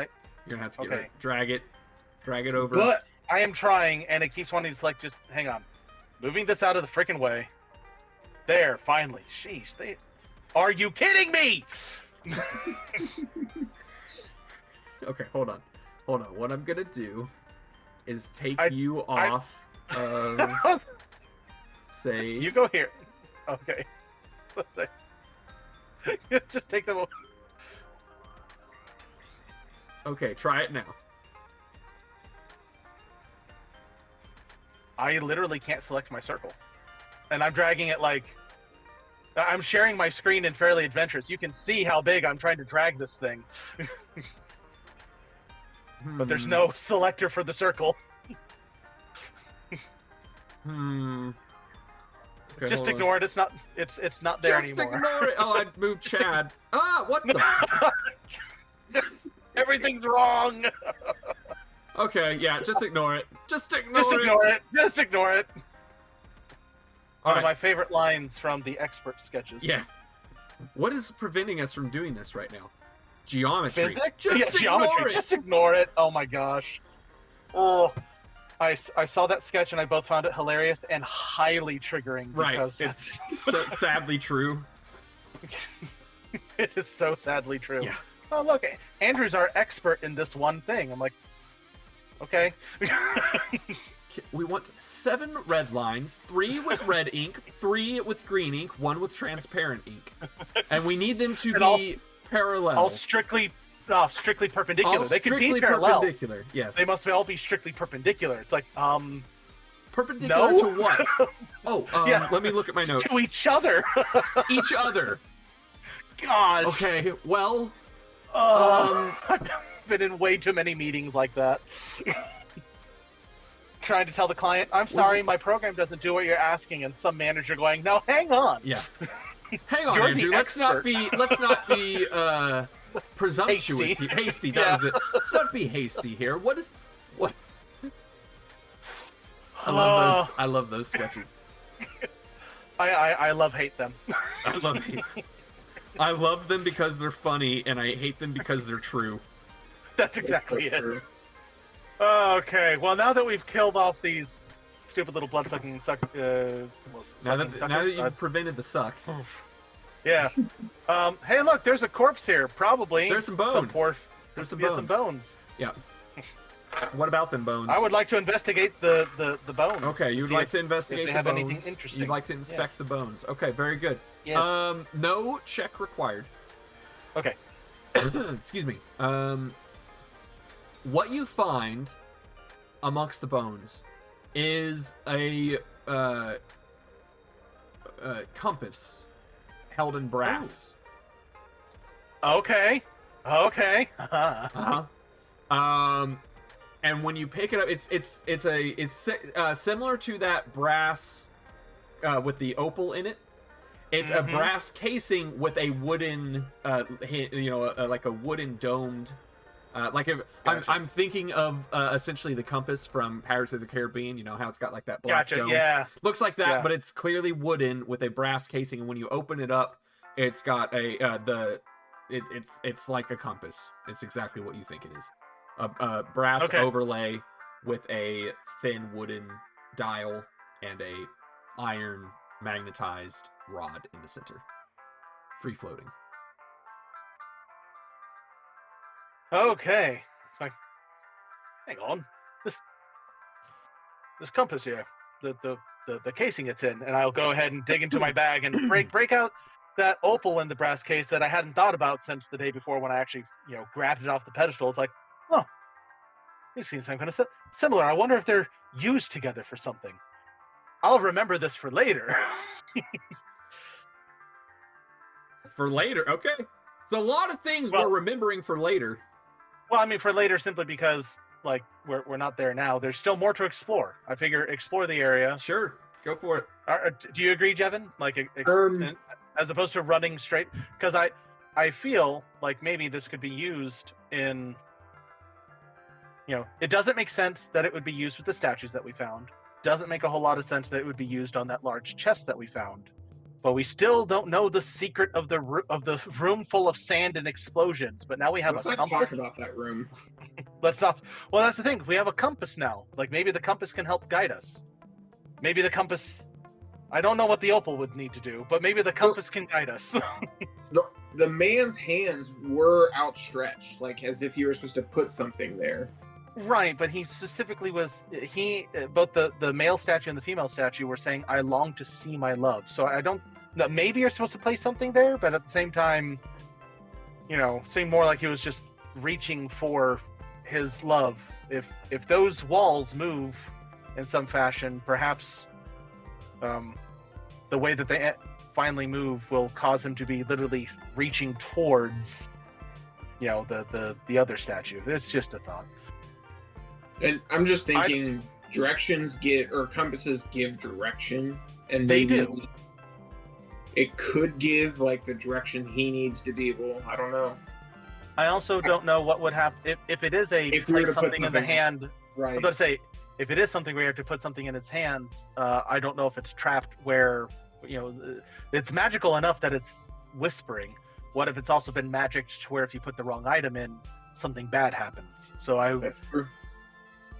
I would say maybe use these two items, the compass and the opal, in the sand room first, just to see what happens, and then if it doesn't lead anywhere, then we can try placing them in the hand of the statue if we don't find some other more pertinent clue. Should we go back to the sand room with the compass? I kind of want to explore down this hallway first, just to get a sense to make sure that we fully explored this floor before backtracking. That's my thought on it. Do I could be you concur? killed, but let's do it. Can I take I mean- a potion of healing really quick? Oh, I mean, it's a bonus action to use it. You could also just use your since your potion of healing won't come back, you could use your second wind. That will come back on a rest. That's So. true. That will be my last second wind, but I'll do it. All right. Freaking I probably should at the health that I'm at less than half. You're Part of bloodied? me's like, I am bloodied. I probably should pop my potion of greater healing, but there's that gamer part of me that's like, no, I can't use the potion. What if I need it for later? I'm also not grappled or poisoned anymore, right? Well, you never were You- poisoned. You were never poisoned. You took poison damage, but you weren't poisoned. That's right. You never had the And- poisoned condition. You just took poison damage. And you Okay. can't be grappled by things that are dead. That's what I The thought. best status is dead. The best status is dead. You know what? All right, we do know that the path behind us is clear. Maybe it would be a good idea to head back and check the sand room. All right, I'm you've down for convinced it. me. As much as I would love to, it's like I feel like we're right here. We're right at the end Edge of of something. glory. You know what? Carefully proceeding forward, checking for traps, but I really do want to see what's down here. Okay. Keep I going. can't help myself. I'm sorry, Jevin. Keep going. I understand. Keep going. I don't like the There's tone. stairs. Oh, it's stairs leading down? Yeah, no. Screw that. All right, back to the sand room. All right, and as you cross, Everybody back to the sand room. and as you cross into the moonbeam, I need a constitution. Oh, you son of We wait 1 minute for it to drop naturally. Nah, he tried. He tried. The circle's still there. So messed up. Right? Just, I don't know why the Honestly, circle is I would still say, there. and I would say, oh wait, it's 1 minute, right? That the fire breathing potion has, so it would have 1 hour, actually. Oh, it's 1 hour. Okay, Oh Um, yeah. yeah. but Potion you fire guys are, breathing. Jevin, just go ahead and consider it gone. You guys are not going to get into Yeah, another sorry, fight man. by the time that it. It's okay. You guys, you're going back. You guys don't have to actually march. We can just do Okay. this. Thank you, Beautiful. We can. Yeah, we can just- decided that- forever. Yeah, we have this compass, and I noticed the similarity in the casing between the compass and the opal, so we're going to Oh, we have different map, different tokens. That makes sense. Oh yeah, let me. Lock, save. And it's already all players, and then we dropped his aura. He's not, or rather, he's not. He doesn't have any torches. Right. And you still have your flame tongue. Yep. Safe. All right. Very good. All right. So I am going to go ahead and take out both the compass and the opal Okay. in this room. So from where you're standing, you pull out the Mhm. opal first, and it flashes a blue light. Okay. And Interesting. the compass points directly north, pretty more or less directly north, like maybe More or less directly north. like maybe slightly east, but just slightly, like Gotcha. 80, Jevin. 85 you're- degrees. Okay. So All right, Jevin, have fun there. I'm going to go ahead and I remember Take my one. steps. All right.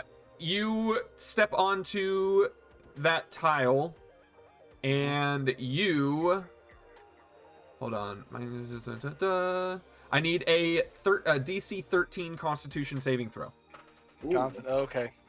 So now I know it points in the direction apparently of the explosives, or maybe the flashing blue just says, "Hey, there's an explosive right next to you." Fortunately, a natural 20 plus 3 Okay. because I have the ring of protection, so 23. Okay. So you'll take 11 force damage rounded down. Oh gosh, so you mean half rounded down? Yes. Yeah, half Oh, of thank 11. goodness.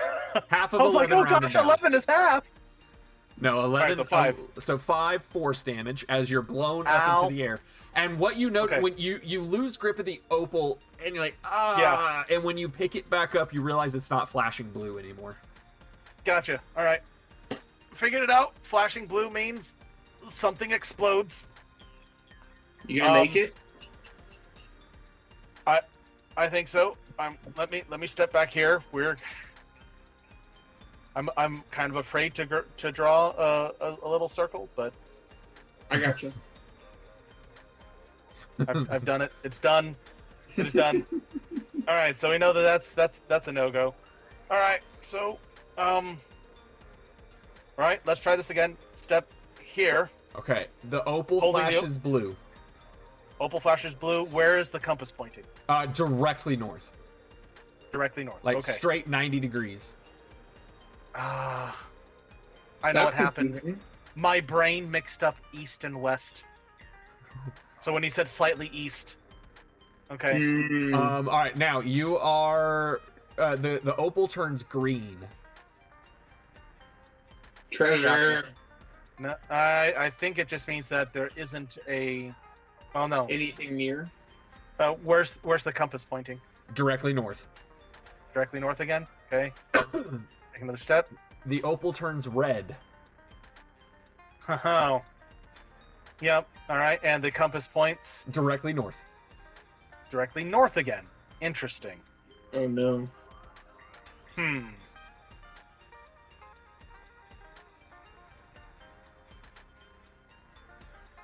I mean, directly north.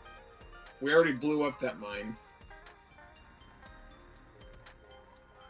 Well, I don't know. Maybe they reset every day. I don't know. Haven't we had a long rest since we last tried this? You have indeed had a long rest since you last tried this. Oh gosh. Oh. Okay, so do I have anything in my inventory that I could use? Right about now, I would love to have a 10-foot pole. You're a mean one, Mr. Grinch. All right, inventory. What do I got? What do I got?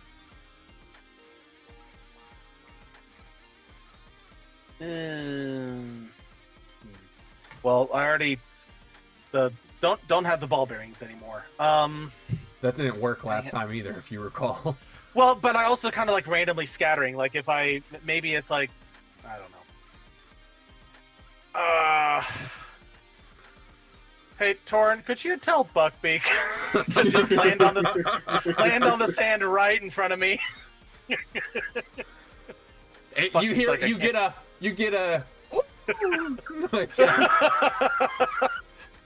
and like it like paces around like it wants to fight you, like. But the magic compels it. And it takes a step and boom. And it explodes. Okay.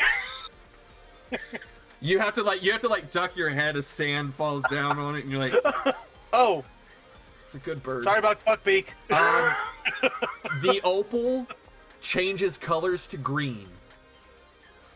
To green. Oh. Huh. Okay. All right. So. Please don't die. Okay, it changed from red to green, It right? changed from red to green. And Buckbeak is dead. That's And over Buckbeak, there. yeah, Buckbeak is dead. Yeah. And the compass is still pointing directly north. Correct. Gosh, I hope I don't screw this up. Nothing happened? Nothing happened. Nope, the opal still shows green. Still shows Oh. green. Is it still pointing north? The compass is still pointing due north, yes. Okay. Green is go. Compass Roll still me a pointing due north? constitution. What? Oh, no! Dang it. I thought green meant go. You would think so. No, this is bad. I misunderstood. Me Even too. if I succeed this, there's a high chance, depending on how much damage this is supposed to do, that I get knocked out, guys. That's a 21. Okay, so you'll take 11 rounded down, so 5 Gosh darn it. Okay. of force damage. I'm As still once up, but again- barely. Like your shin, like you look down and your shin is just like Ow. you're pretty confident that you darn near had a bone Yep. fractured, but you didn't. You're just like as you took a step on there and your leg was blown backwards. Yep. Okay. Also, the opal now only shows blue. Okay. Well. Okay. We got blue, red, and green. Blue. There were. Oh, I'm an idiot. Yes, you are. I'm a freaking idiot. We talked about this. It's a minesweeper. There's one mine surrounding me. Gosh darn it. I'm an effing moron.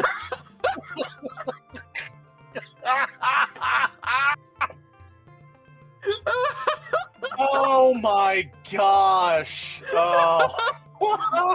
All right. Hang on. I was wondering when it would click. I was like, oh, come on.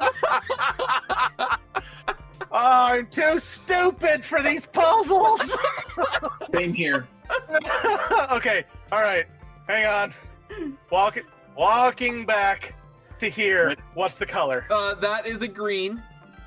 That is a green. So there are still. Oh, I'm sorry. I'm sorry. That's a blue. That's a blue. So there's still one surrounding me. Yes. And if I step here, Green. green. Right. Now we know that it changed color when one of them went off. So it does update for when a mine is actually set off.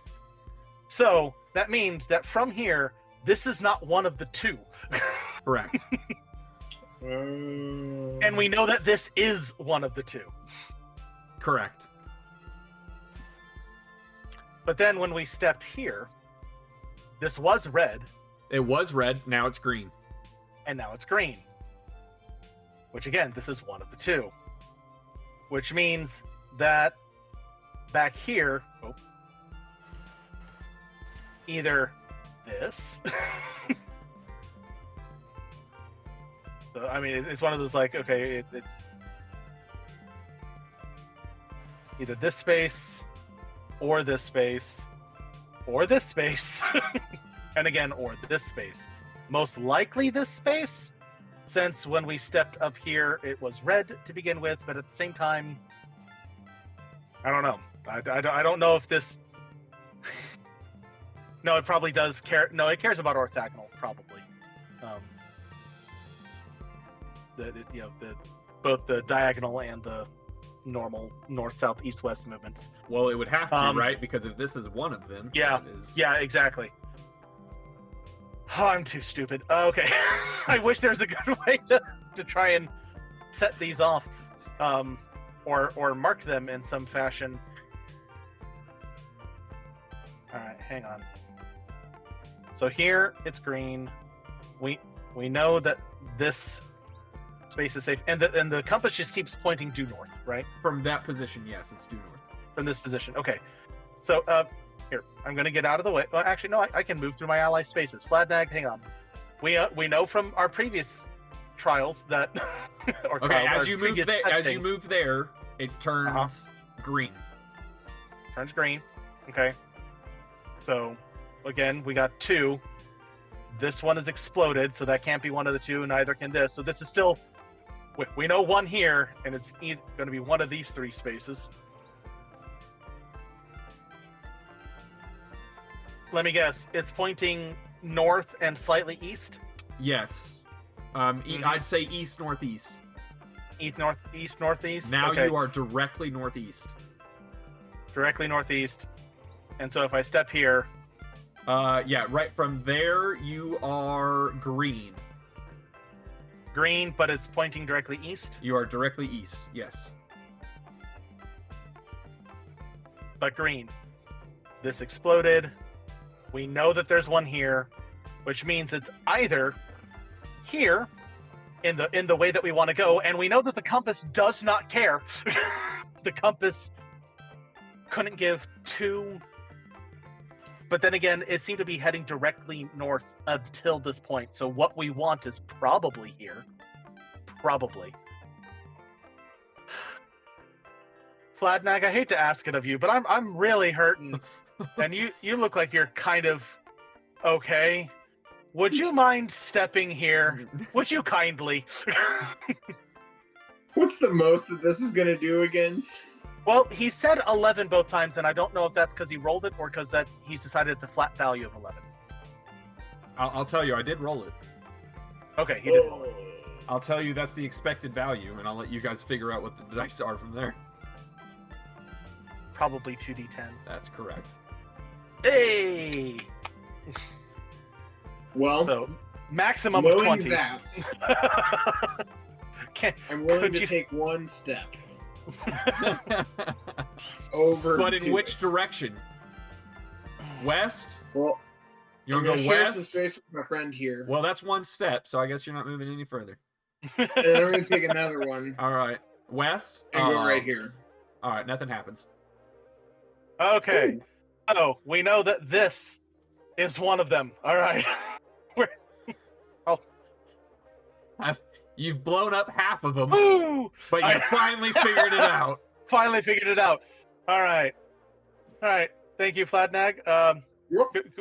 Please, if you wouldn't mind returning to... Thank you. Yes, sir. Yeah, Master is pleased. I have to. I have to admit, I think you guys would have a lot more information to find these bombs if you hadn't stepped on half of them. That's fair. I think you guys probably would have been able to piece it together. Wait. Instead of literally taking like now 4 hits. What's the compass doing? So as you're stepping on this, every time you twitch, the compass kind of tries to redirect itself. Okay. Dig. Yep. Dig. I mean, best thing I have to dig is either daggers or my crowbar. Like, it's not like I have wait, do I have a shovel? Do we need a shovel? I mean, it's loose sand, right? It's loose sand. I mean, I'll just start digging. Okay. Go ahead and give me a let's call it an athletics check. Well, that's not my greatest thing, but I am proficient, so at least it won't be a negative. So that's something. 18 on the die, plus 1, 19. 19. Okay. Woo! I'm gonna say that I smell treasure. Bzzz. Yeah. I'm gonna say that it takes 10 minutes minus 2 for every 5. So let's say that it. So you scored 19. So we'll say that it takes you about 4 minutes. Okay. To you clearly after a minute you're clearly able to tell there's something here. There's a box here. Yeah. And it takes you a full 4 minutes to like scoop it out and earth it enough that you can open it. It is a chest. No checks needed. It's not trapped. When you open the chest Yay. up, there is a statue. Oh, okay. What area is this? This is D. Meanwhile, as you're like digging for 4 minutes, I've got a perfectly good shield that could have been used to like. And I'm just polishing it.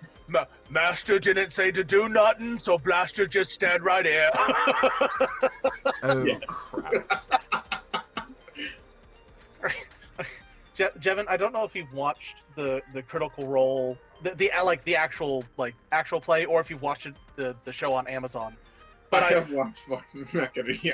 Okay, I get the I'm feeling. literally imagining him like with that sword. I was like, I feel like you and I are slowly gaining a Pike and Grog relationship here. Yeah. All right, Sure buddy, feels let's go. Just don't leave me. I won't leave you behind. Oh gosh. So this is it's a chest with a statue of something. Yeah, hold on. I think I might have messed up where my statues Statue of were. oh gosh. Oh no.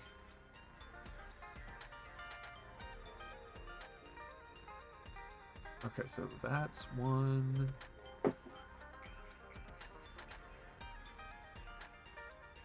2. Vlad, I'm going to tell you right now, before we decide to go down that set of stairs that we found, I would love one more long rest. I hurt so bad. Yeah. I'm at 21 health right now, so it'd be really great to get back up to, 44 and Okay, get some no. second wins back. You're good. You guys, That's this has a champion statue with a hammer. Okay. We have found the Can hammer. Can I get a recap of the statues that we have again? So we've got a statue with Hammer, shield, and axe.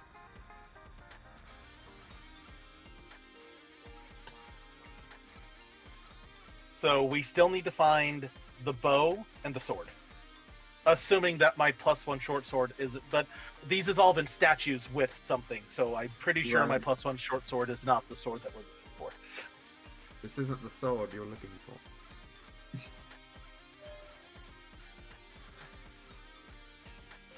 Any chance that, like, after I dug up the chest, the compass just stopped acting weird, or is it still acting weird? Like It's still just tied acting. to the It's space. it's still acting Okay. weird, and the opal is still flashing. Right. All right. So Blue, if it makes you feel any better.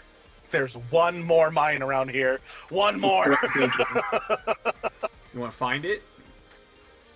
No. At least I know that the path straight south is safe since I set these have been Yeah. set off. Gosh. Oh my goodness. All right. So it was just the statue of the statue with the hammer in the chest, right? Nothing else. That's correct. Okay. Right. Well, I knew there was something in here, and it seems to be related to that riddle. As you lift your arms, if you're like, oh, I knew there was something in here. Ow. Your I accent will- came back Well, just for a little bit. just for a second. Then I interrupted it. And then, yep. Boom! I No, I'm lost just my kidding. groove. I'm I'm just gonna hobble out of here. All right. Ow. Colors flashing as they go. Ow. Hey, Flatnag, roll me a Constitution check. Flatnag, no! Why did No, it you was do an that? accident. I really meant for him to do it. I don't believe in accidents. It's all No, on I purpose. really meant to. All right. Oh. 100%. Okay. I would be honest. Like, yes, that's the portion that I meant to go to. But Jevin, I you put have to the blue understand, squares here I for a was- reason. You have to understand, I was just waiting for someone to do that. I was just like, yes, please. He was twitchy. He was You also twitching. have to recognize, I put these blue squares here to make sure I didn't step on it again. And yet you did it. 100% an accident. You did it. You immediately did it. No, I'm just kidding. You're good. You're good. All right. Oh my gosh. All right. Well, we got 3 out of the 5 statues, or 3 out of the 5 items that were mentioned in the riddle. So that's something. Still need to find the other 2, Yes. and we still have 2 things that we haven't figured out on the next floor. Also, So hey, out of curiosity, is he still in beast form? I just didn't have the wolf. It doesn't really matter. I mean, did it take us more than 2 hours to get back here and do this? No, certainly Then not. then he'd probably stay in beast form. As much as there's a low chance of any more combat, his beast form can last for up to 2 hours. You All might right. as well do it, We'll just unless there's a good reason not to. we'll just say he's But in if we- beast form. I just wanted to If we Yeah. take a long rest, is it going? It's not going to survive through that, right? correct. The beast form, absolutely not. So we were already talking about taking long rest. He might as well, Well- not be in beast form, unless you want to go Just, downstairs. it doesn't matter. Just leave it. It's fine. I figured when I meant going downstairs, I meant going down the second flight that we to the Right. place that where the Just only the- hint we have is when Buckbeak saw all the spider webs. Could go down Like, the we air know that shaft. there's something. Ooh. No, let's Yeah, not. yeah. I don't want to go down the air shaft. Are you sure? I'm quite sure. You have no All idea right. what horrors are awaiting you down the stairs, but you have an idea down the shaft. All right. I say let's revisit the large chest. Okay. Don't worry about moving your guys' tokens. Just Thank you. here you go. There you go. There we go. We'll say that it's been about a half hour since the Sturges. Okay. Let's say 40 minutes, just for the sake Gotcha. of time. So, all right. So on close inspection, I noticed that there was differences: the long Yes. sword, short sword, the moon with the different patterns, and the trees. One with 5 pieces, another has 4. I'd like to go ahead and take a look at those specific differences again. Okay. Is there anything on either image that looks like I could manipulate it in some way? To try and get one image to match the other one. Give me an investigation check. 16 plus 5, Okay. 21. What I'm going to say is that you're inspecting this, Mhm. and it is, these are just 2 wooden sheets. You don't even feel oil, but you do touch your hands on them, and you do try and manipulate it. When you touch one of the changes, it Mhm. outlines itself in a golden light. Ooh, there we go. All right. So I will go ahead and touch all of the changes on one of the images. Okay, and when you do, the chest makes a noise.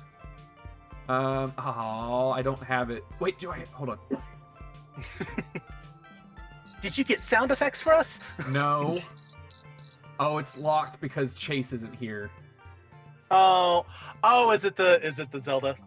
No, Okay. no, it was going to be the Grunt birthday party. Oh. Yay! Yay! You hear children scream out in ecstasy. And then the image changes. Okay. Hold on, I need my dice back. I got rid of them.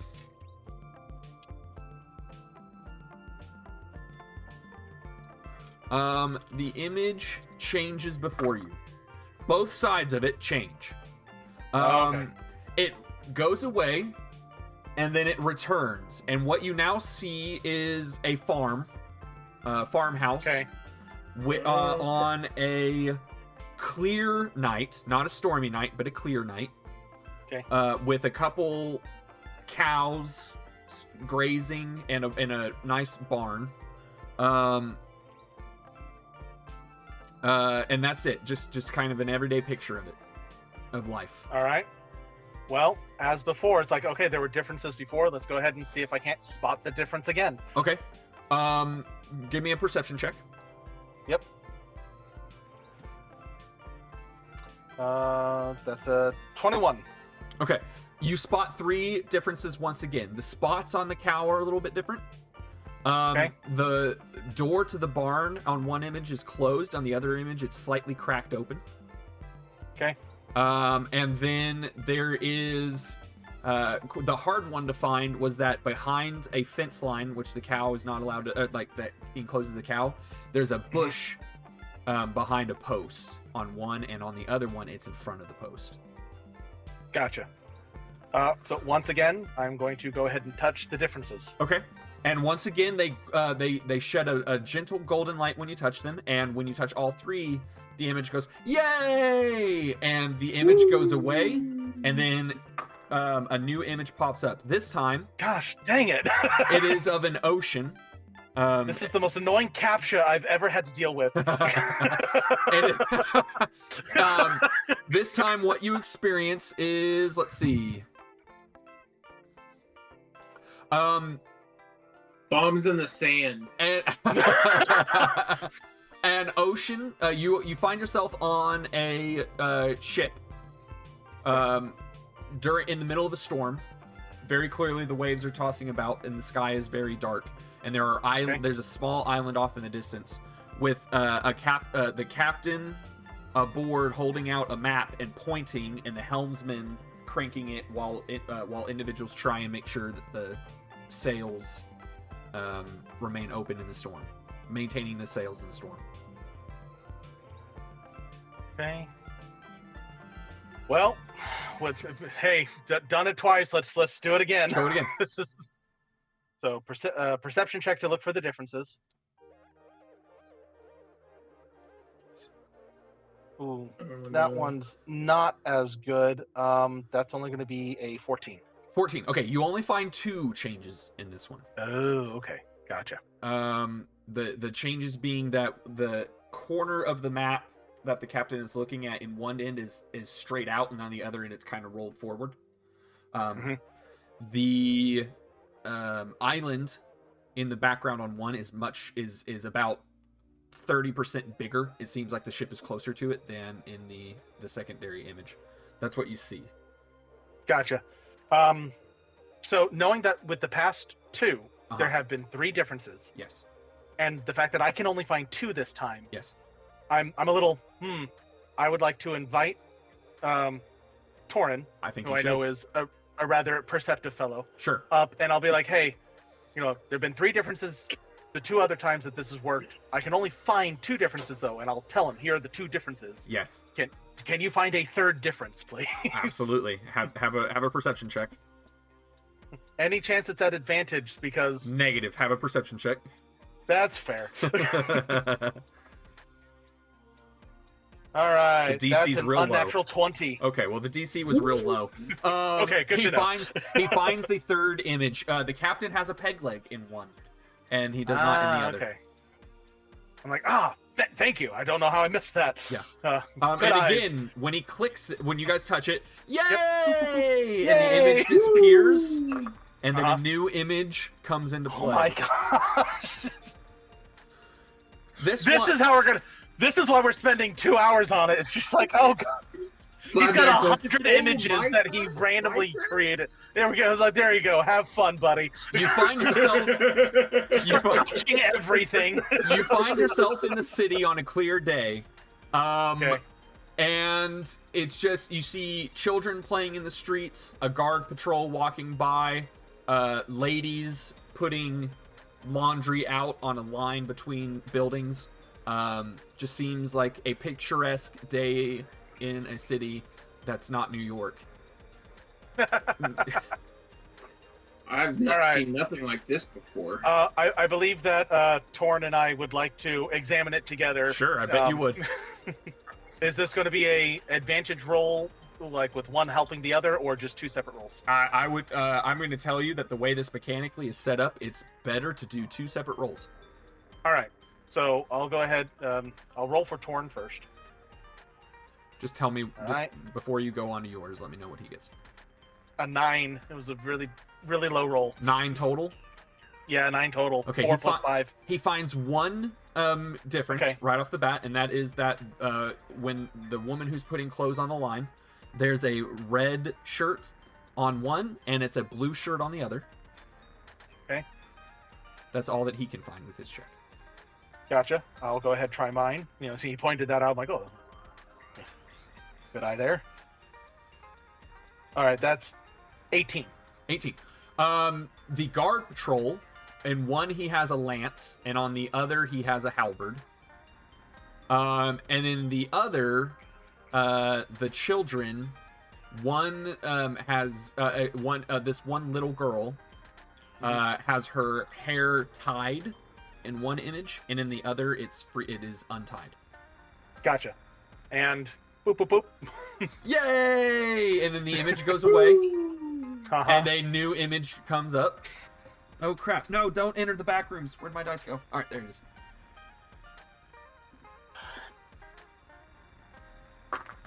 So Okay. There's the part of me going, the dopamine hit of something's happening, and there is a change every time, but I feel like, man, am I missing something? Should we be hitting all The 6 other changes, like doing it at the same freaking time? We might try that on this next one because, oh my gosh, 5 images. But also it's saying yay. Like, it's not saying boo. It hasn't blown up in our face, which is good. I'm nearly dead. Maybe that's the trick.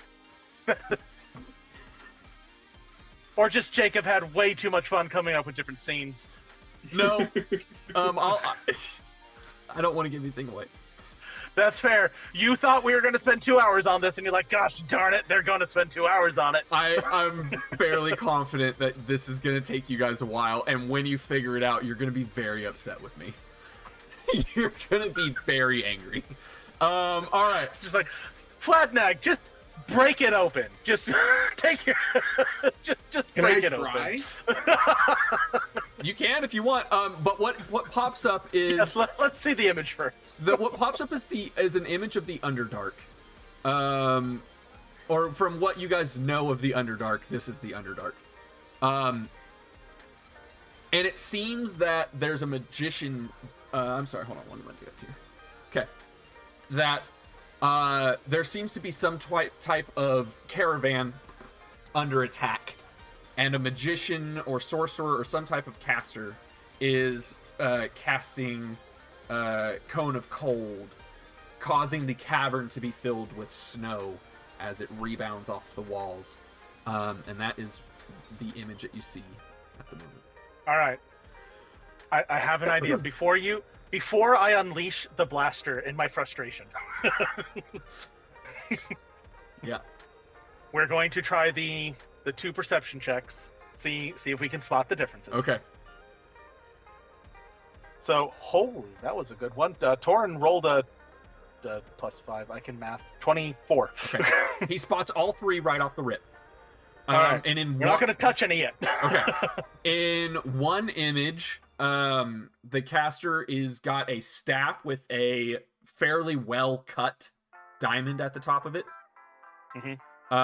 And in the other image, it's there's a stone in there, but it's surrounded by like pieces of the staff. Like it's like a more natural looking staff. It's not as well carved.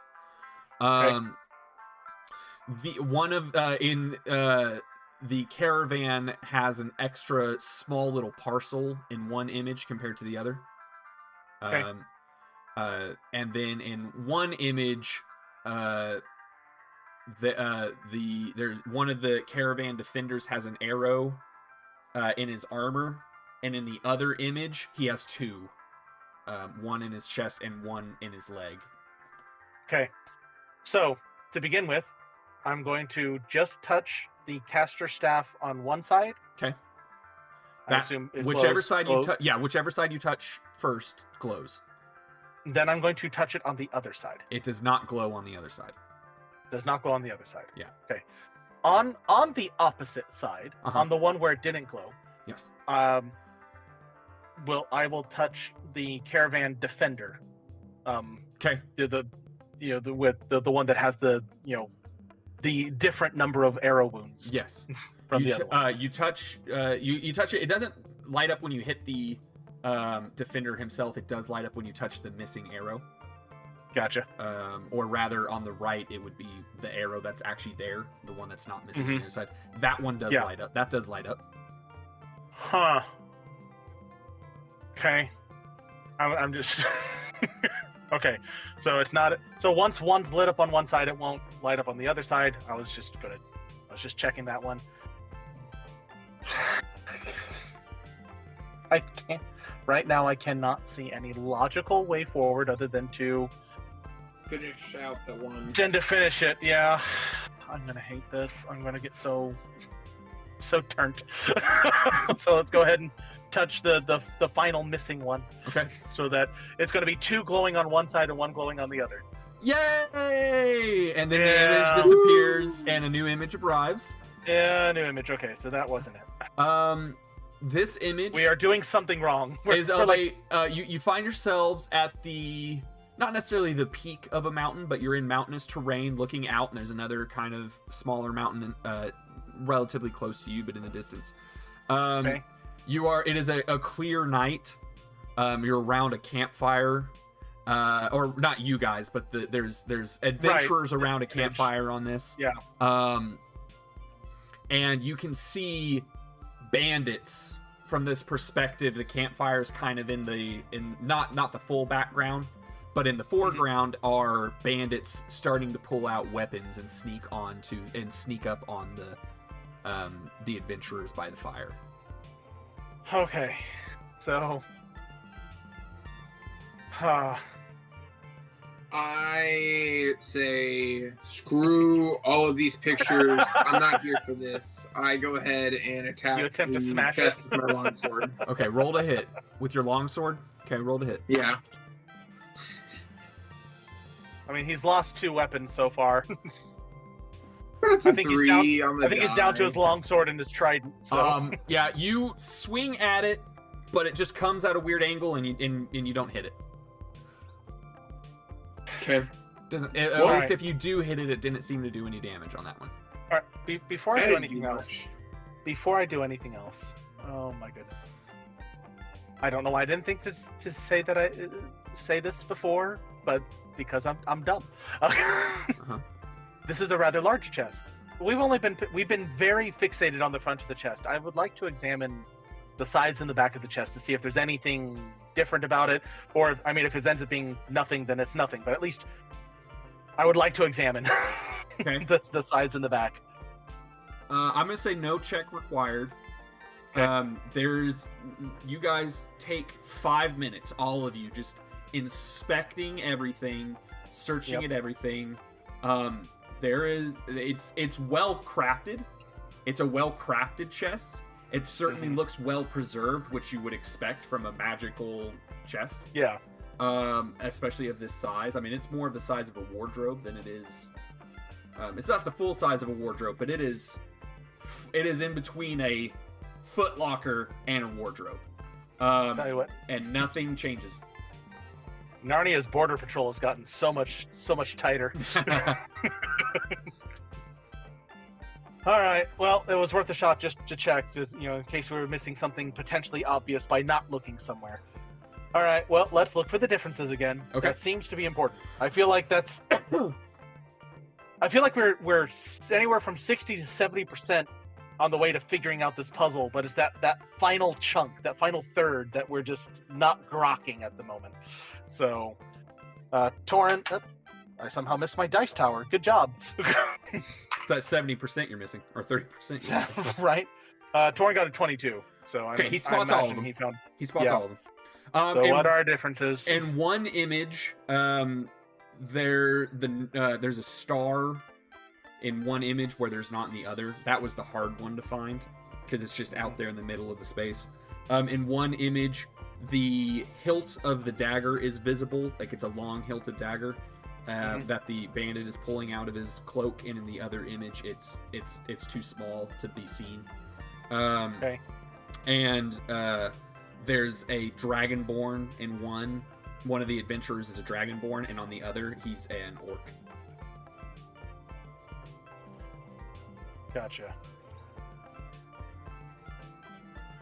Okay, so we've got two differences that kind of deal with an absence of something. One either the hilt is not present or the star is not present. But in the other one, that doesn't fly for the final one, where it's a difference of one versus the other. It's still present. It's just whether it's dragonborn or orc. So that I'm just like, are there any similarities between the differences? If that's a weird, like trying to figure this out. I didn't think All right, about just- it that way, but you're right. just for funsies, I take out the compass and the opal. Anything? Any hint? The compass from your position is pointing directly northwest. Excuse me. The opal is not showing anything. Okay, yeah, that fair enough.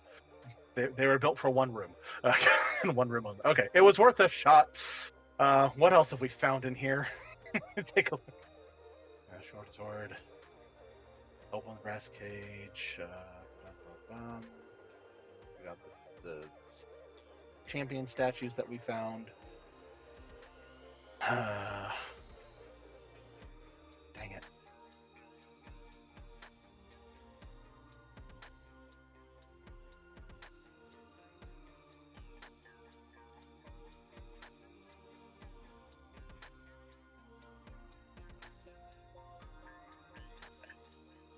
Can I make some sort of intelligence or insight or something check to try and figure out what we're doing wrong here? I'm so lost.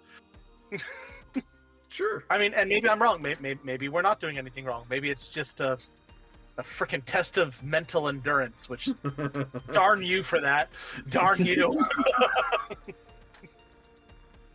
So you said sure? Sure. Make me an investigation check. All right. Like, roll high. Okay, 18. There's nothing else on this chest that makes you think that you're doing anything like wrong. I mean, you're doing what it wants you to do.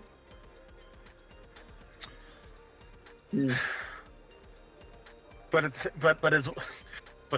then I'm like, is what it wants us to do just a red herring? Like the mechanism for opening this thing is complete. Turns out it's completely unrelated to the freaking images. Yeah, and I said early, and I'll just restate this because I said it earlier, and I'll just make sure because you got a good check there. As far as you can tell, you can't even tell where this thing opens up, or if it does open. I mean, you can imagine that it does open. When you guys did that perception, you can imagine, you can hear that there is something hollow. So But we also can't see where it would open. But you can't. It's not like one of those, like a chest where there's a latch or anything. As far as you guys could, you have no idea where this thing would open up from. Or I guess you could put it that way, Jevin, if it even opens. And it seems to be made out of wood. It is wood. Like mostly wood. It's well preserved, indicating magic. But yeah, it's wood. Right. So that dag. I know that when you tried to attack it with your longsword, it wasn't so great. But your longsword is meant for hurting squishy things, not so much solid things. Yeah. I know that your battle axe and your hammer are both out of commission. Yes. Oh, what about the crowbar? Crowbar's a nice solid piece of metal. Would you mind whacking it with the crowbar? See if you can't just. Maybe don't ruin the images on the front. Maybe over to the side. Out of my bag. See if you can't bust it open in the side. Okay. And I'm gonna take a nice whack at the side of it, just out of frustration. Okay, that's an improvised weapon. I would believe. I would imagine so. You don't get proficiency with improvised weapons, right? It's just No. Okay. I don't think just so. Roll me a strength check. Ooh. That's an 18. All right, roll me 1d4 plus strength. Oh. Okay. That's an 8. An 8. Okay. Yeah, you get a good chip out of this thing. So it can be damaged. Oh, look! I inflicted wound. Do we get the feeling that we could just bash our way in, or that it would? I don't know. Can I additionally try like pushing it from the same side? It's solidly in place. Okay. It's like set in the floor, and it's too large to try and pick up.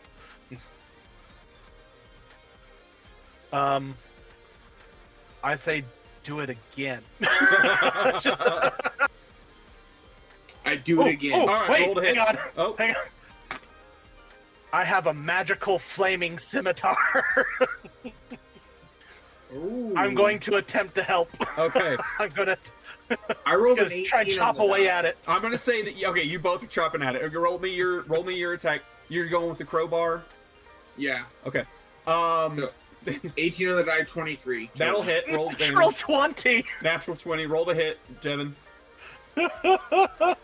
Andrew, I'm gonna tell you it's immune to fire damage. So roll your other. Okay. Oh, So there you go, you're just not just Yeah, roll the pierce. It's immune to gotcha. fire damage. Roll your piercing though. Fair enough. Is it or slashing? Scimitar slashing. Yes, I think so. I think it's Jevin, what was your damage? The D4 is the damage, right? D4 plus your strength. Yes. Okay, yeah. So it's gonna be a 6. 6. Yeah, you get another piece of it. You get another chunk of it out, and it does look like with the flames, it looks like you might have gotten a hole inside with the flame. I do it again. Weirdly, the scimitar is actually piercing for some weird reason. That's weird, and I don't like it. It's slashing now. Works for me. Well, I get to roll the 2d6 because it's not a creature, so it does no sneak attack. Right. And I crit. And you want to know what I rolled for my crit die? 1 and a 2. 2 ones. Snake eyes. So that's going to be for a grand total of 6 damage. Yeah, you get a couple splinters off.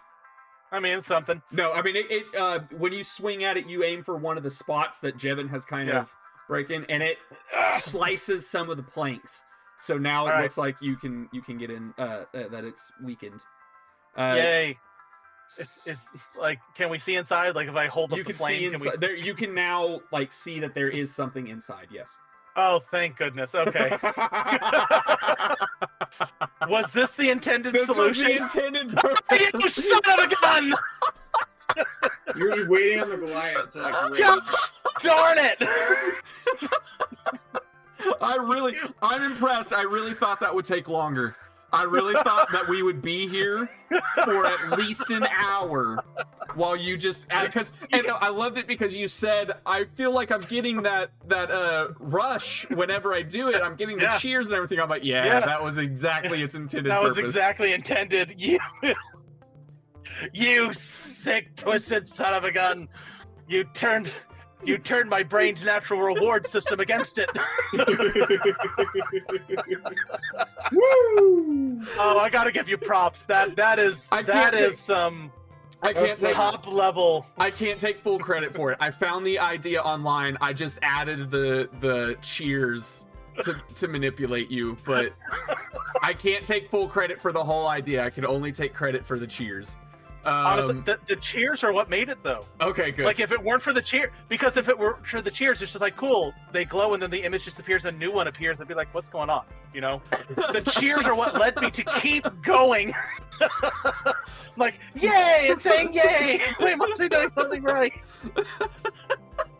Alright, we finished busting this thing in so we can grab what's inside. It takes a few more swings, but you guys are able to break it open. That was devious.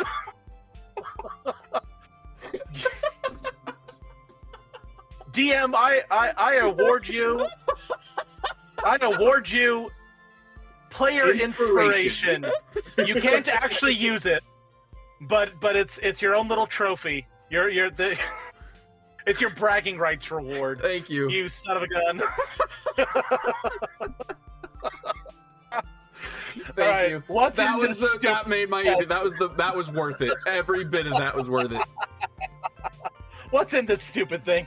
You find a chest, a statue, with, I think. Hold on.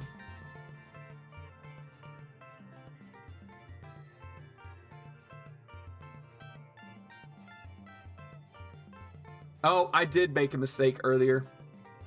Oh no. I have the wrong number of statues because I get the 1, 2, I think. Hold on. Or do I only have one down here? I think I miscounted. I think I only have 5 total statues, and I think I have 6 as rewards by accident. But I'd say I'm pretty sure there are only 5 things mentioned in the riddle: shield, Yeah, bow, there axe, are. sword, hammer. So yeah. So it's the bow or the sword? Yeah, this I miscounted. 1, 2, 3, 4. Oh no, I didn't. Yes, I had to have. Because hold on. 1, 2, 3, 4, 5. This is where the DM realizes that. Oh there's yeah, an 1, extra 2, asterisk to 3, trick 4, us. 5. Yeah, whoops. This is wrong. So here's what I'm gonna do. You guys missed some of the hidden items on the first floor. Oh, we did. You did. I'm just going to give them to you. Oh, works for me. My apologies. I miscounted the number of statue placements I had. This Okay. should have been a statue placement, Okay. but it wasn't. So wait, hold on. I say that. Quit playing with my emotions. Such a Yeah. tease. Yeah, this was supposed to be a statue placement, but apparently it wasn't. So I'm just gonna take the hidden rewards from the first floor that you guys missed, and I'm gonna give it to you. So you guys give Okay. a superior healing potion, Ooh. a sentinel shield, I know who gets that. yeah, and a cloak of billowing. Hey! Those are always fun.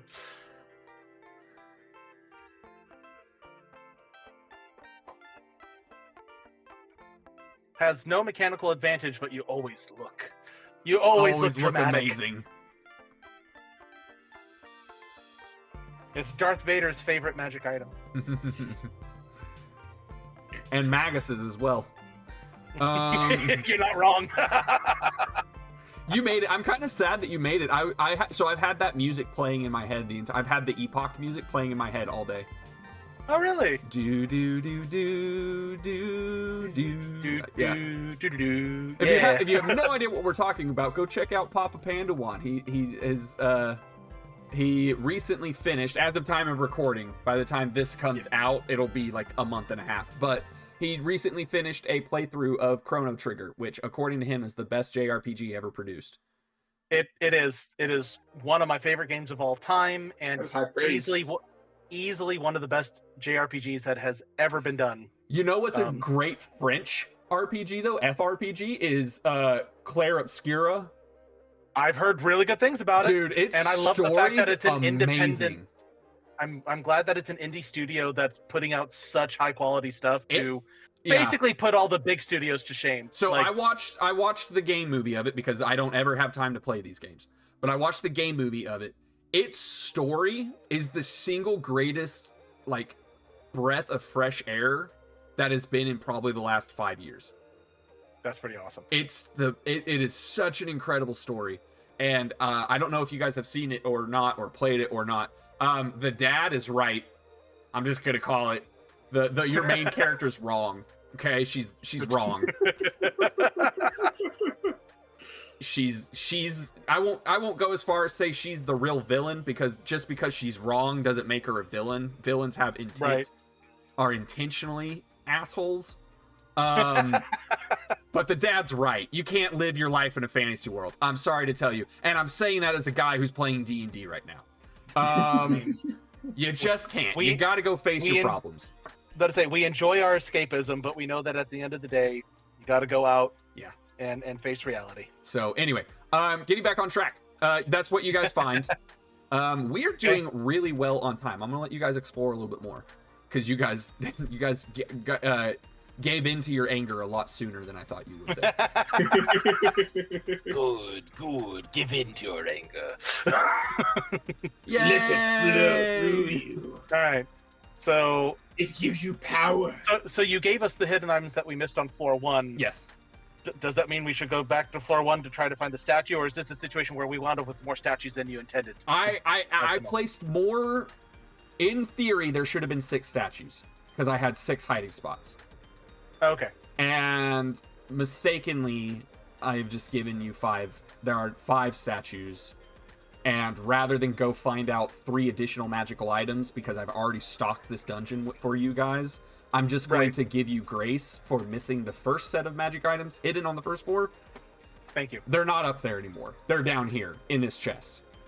Okay, gotcha. All right, so, and we obviously still have things to do on this floor. Like we have those 2 statues. Yeah, you have the room. You have this room. Whether or not whether or not that can be solved on this floor.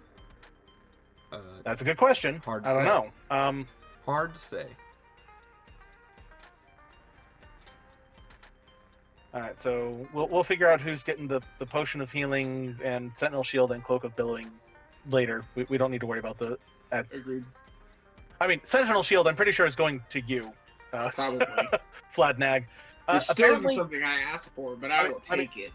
well, I was going to say Torin / Melvin. When he's not in wild shape form, he does actually have a shield. He's got a AC of 19 thanks to the barrier tattoo. When he's not in wild shape. He may have asked for it. So he may have asked for it. If he asked for it, then maybe we should go ahead. He didn't. He didn't ask for that. No one asked for the sentinel shield. That's one of the items I put in there. Okay. Because it has side benefits for dungeon delving. Which is, Jevin, if you don't know, the sentinel shield essentially gives you advantage on initiative rolls and advantage on perception checks. Is that it? Is it advantage? I think so. That sounds right. I can double check that. I'll double check it while you guys are figuring out what you're doing. Advantage on initiative for. Checks. Oh, and wisdom. Wow. Well, wisdom perception checks. That's For perception, yeah. Yep. So, I mean, honestly, the advantage on initiative rolls probably helps our poor fighter with +1 to initiative. Yeah. the most. Now, perception, could arguably be better in Torin's hand than mine. I don't have proficiency with shield, so I can't use it. It's just completely useless to me. Potion of superior healing. That's real nice. All right. Let's see here. So let's think about our 2 statues. So on the north, longingly with hand outstretched, saying, "I long to see my love." The woman had her hands clasped like over her heart, right? Yes. Mm-hmm. Okay. Saying, "I long to see my love." Now, admittedly, we only investigated the wall around the woman, but it seemed to be something that could move. We have no way to move it. There's probably a good chance that this one is the same way. We could go double check that, I suppose. Knowing what we found on the south, do we see something similar with the statue on the north? Yeah, I'm not going to make you have a check here. That's correct. Thank you. All right, so, Jevin, do we want to go ahead and try to put something in the guy's hand? Just to see? If we recall, I do have a piece of fabric that I took off of one of those skeleton guys and just wrapped around my longsword. I'll take that off and just put it in his hands. He throws it at you. I'm just kidding. Nothing happens. Exactly what I was expecting. So the hand, hang on, the hand outstretched, does it look like we could place something in it, or is the position of the hand would make it awkward to? I mean, it's cocked at a side, right? Like it's a natural Gotcha. Outreach. Gotcha. All right, I'm gonna try something a little cheeky Okay. because this feels like maybe something a certain very clever, almost too clever for his own good, dungeon master would think of. It feels obvious. The obvious solution is we got to figure out a way for these statues to look at each other. Mm-hmm. But what if this is a statue of Narcissus? I hold up a mirror. Do you hold a mirror? Do you have a mirror? Yeah, for my thieves for my thieves tools, I have some small rectangular mirrors. I hold it up so that he can see his own reflection. Nothing happens. Okay, fair enough. It was worth a check. If that had worked, I would have felt so smart. It was a really good idea. Thank you. That said, I can only make one diabolically evil puzzle in a dungeon at a time. I don't buy that. The minesweeping puzzle was close, but honestly, that's on you guys. for not figuring it out. Oh, I was so dumb about it. I was like, oh my gosh, the colors and the numbers. Dang it. I even color coded the numbers to You Minesweeper. did. I know. Like that realization. I'm like, I'm so dumb. And you I'm guys, so dumb. had you not stepped on some of them, purple was in there. Oh gosh. It's a rare 4. That's a 4. All right. How does it say how many mirrors I have in these? Can we set up a series of mirrors to where? No. Okay. No. That's not. No. You're not. That is not an allowed solution. No. Even if I could. Okay. You would honestly, I would say in theory that's possible. You don't have that many mirrors, and you don't have Okay. a way of lighting them up. Fair enough. All right. Granted. So we go to the next floor. Not as I am. If we go to the next floor as I am, a stiff breeze will knock me unconscious. Okay. A smelly queef. On a scale of 1 to 31, I'm feeling about a 3. Oh my gosh! You very, very nearly knocked me out. Or Oof. nearly knocked myself out. Yeah, that sand stepping room. on bombs. I am so happy I made those Constitution saving throws. Yeah. And that you didn't roll better. Oh Lord. Gosh. So I Can I really do shake feel the man's hand? He slaps you're you. shaking You the take man's- 1 point of damage. I'm just kidding. No, nothing happens. So I personally do feel like we need to. I would very much like an actual long rest before we go down one more floor. I mean, Like, you guys have done quite a bit. I'm down for it. yeah, Okay. cool. I say we go ahead long rest, and that way, when Melvin joins us next time, he can actually has all of his spell slots back. All right. Where are you guys going? While to doing take your long so- rest? I attune to the Stone of Good Luck. Oh yeah, that was the other thing you needed to attune to. All right, you can do that as a part of your watch if we still do 3-hour watches. So Yeah. And as for where we rest, I know that we successfully short rested here.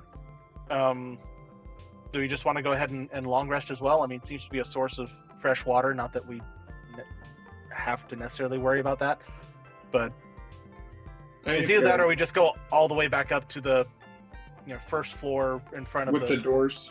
well, with the riddle technically. Yeah. Or we rested there, I think. Or I guess we did rest with the doors where we could close them. you can close yourself in that iron door, too. Rather not. Yeah. Good. We're good. I'm not opposed to us saying like, let's go upstairs and close ourselves into that little room and lock the doors. I mean, it's not like it takes hours to go between floors or anything. Right. Yeah, that it seems like one of the more defensible positions. So Yeah, it would I make agree. sense that we'd choose that as our let's rest here spot. Okay. And we shut all the doors before we take Yep. our turns. All right. I'll just set my hey. You know what? Since it's a magical longsword that doesn't go out until I sheath it or give it the command word to to turn off, I'm like, or I say longsword, scimitar. There, my scimitar shall be our campfire. There you go. Perfect. Ta-da! All right. You guys take your shifts. I'm not even going to require checks. I'm going to tell you though where the reason why I required checks from you guys last time. Yeah. There's a secret that you guys missed. Oh, There's a secret so door that's- here. And that's where one of the items would have been. That's where one of the items. That's where those 3 items that were part of that chest would have been. Oh, okay. Okay. That was Um, the final secret. That was we the hadn't secret found on this level. first floor. That was the. I was hoping that maybe the secret door that was busted open where you guys fought the mimic would be a would have been a hint. Yeah. hint. So, yeah, that's why course, I had you guys make the perception checks up here last time. Yeah, fair enough. And to be fair, the perception checks happened before we fought the mimic. So, and I didn't even think about coming back to check. Yeah. So. Yeah, I wouldn't have thought of it. So that's where it is. But now going forward. Yep, that's where it is. Anyway, all right. So, which I mean, there's nothing in there now because we moved them downstairs to the. Fair enough. But all right, you guys take your long rest. You guys get your long rest. Get the Yay. benefits of it. I'll let you attune to that luck stone. Beautiful. And I don't know. Go ahead and determine who gets this. Who's holding on to the superior potion? I assume you're taking the Sentinel Shield. Yeah, which does not require attunement, according Correct. to what I see. So Yeah, yeah, we'll go ahead. Have Jevin have the Sentinel Shield. I still have a potion of greater healing, and I've only got 31 HP. So I feel like a superior might almost be a little overkill for me. Whereas Torin has a very respectable 43 HP. Whoa, hello. Torin's sitting at 43 HP as his normal max, which is impressive. And Druid's I know good. Druid's still good. Now, admittedly, he also still has our 2 regular potions of healing. So, and Jevin, you have one of the regular potions Yep. of healing, right? I do have one. Okay. So, what's your max HP again? 44. 44. Wow, man, Druid's almost got as much HP as you. Of course, I noticed with his build, at level 4, he opted for another one of the origin feats, which you can do, as opposed to the half feat to buff his wisdom up. And I don't know if what he took was tough or alert at that time. But as a human, he gets 2 origin feats, so he gets. He got healer from his background. I don't know which one he picked up as his extra, but that tough is a really, really good origin feat. Yeah. Like, it's plus 2 HP per level. Right. It adds Ooh. up real fast. Yeah. Yeah. So plus he set his con as a plus 3. Like Melvin knew what he was doing when he was building this druid. He's a Yeah. beefy boy.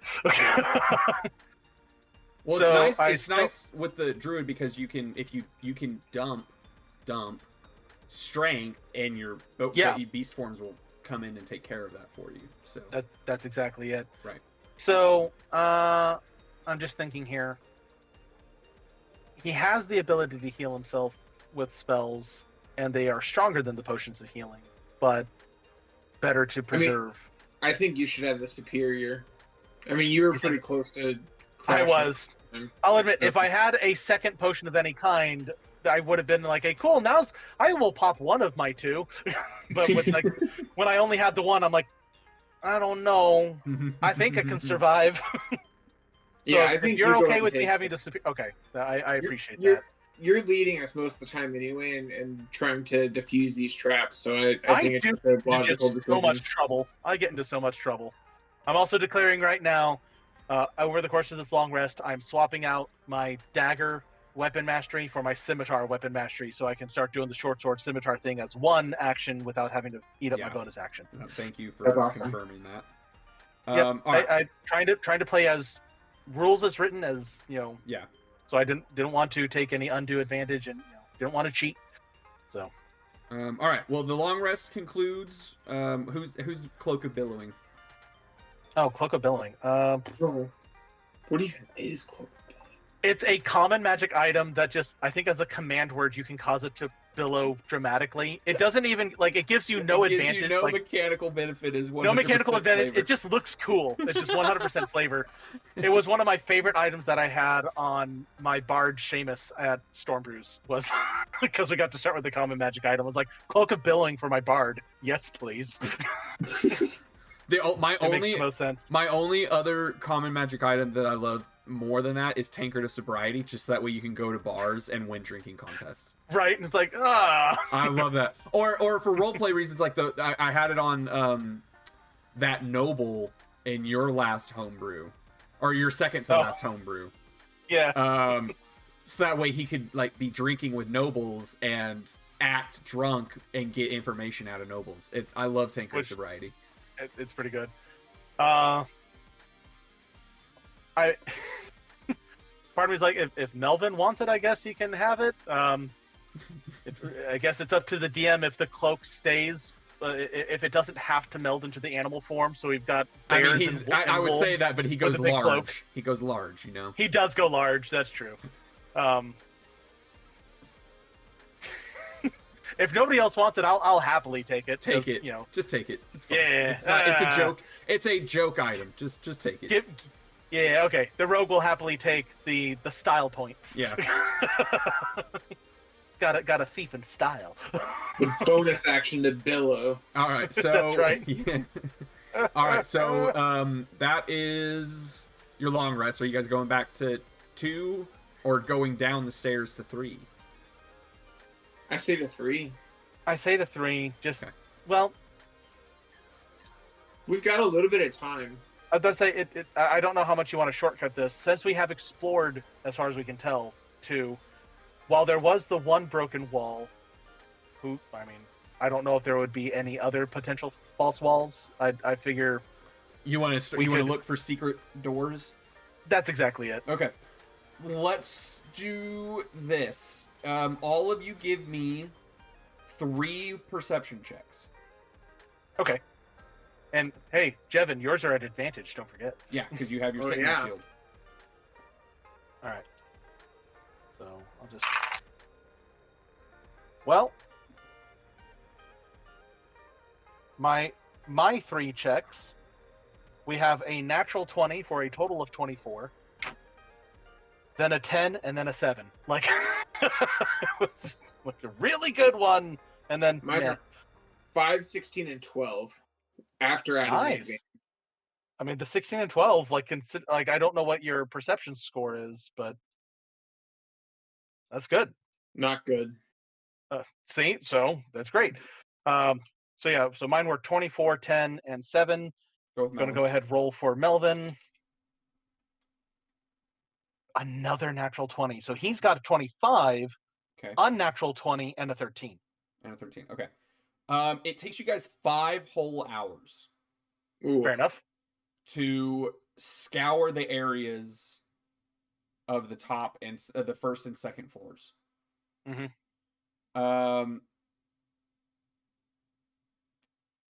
And you guys are fairly confident there's nothing else you're missing. Okay.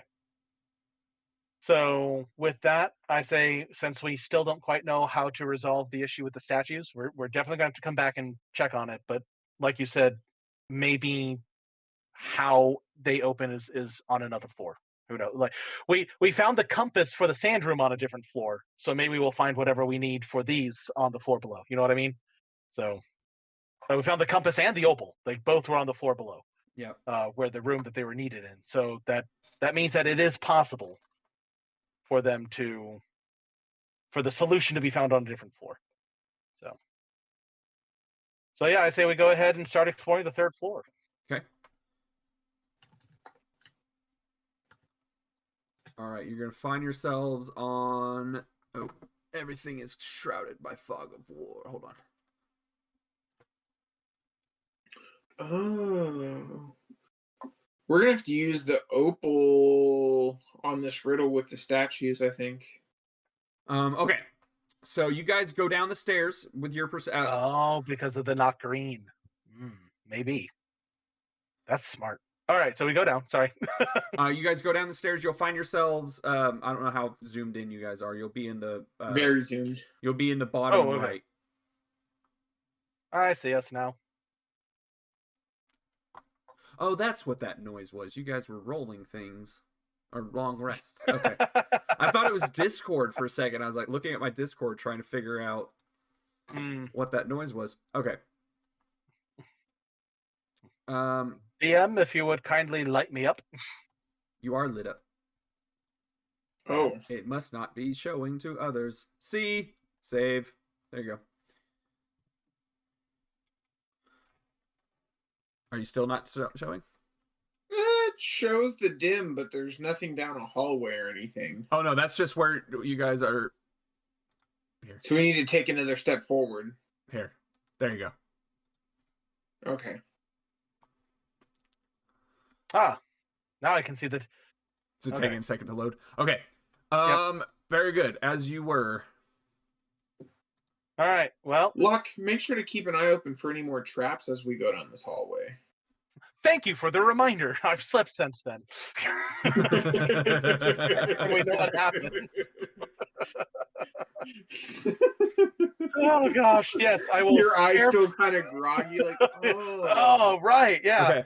It's my job to be looking for traps. Make So- a perception check. All right. 16. Okay. Continue. All right. All right. Stop. Back one or stop where I am. It's back one. Okay. You open up into a room. Okay.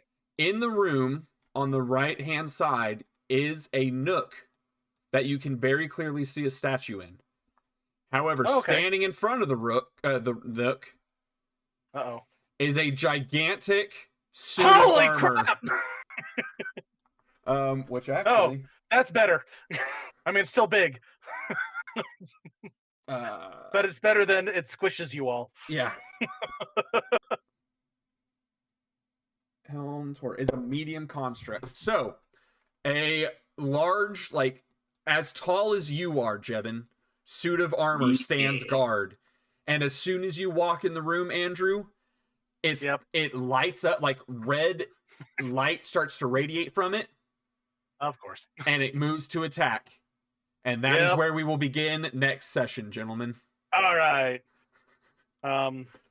So I realize I did a slight oops, and Melvin, I'm sorry about this. When we finished the long rest, I did not declare that we were summoning the familiar. So just give Buckbeak it. is not Just give it to him.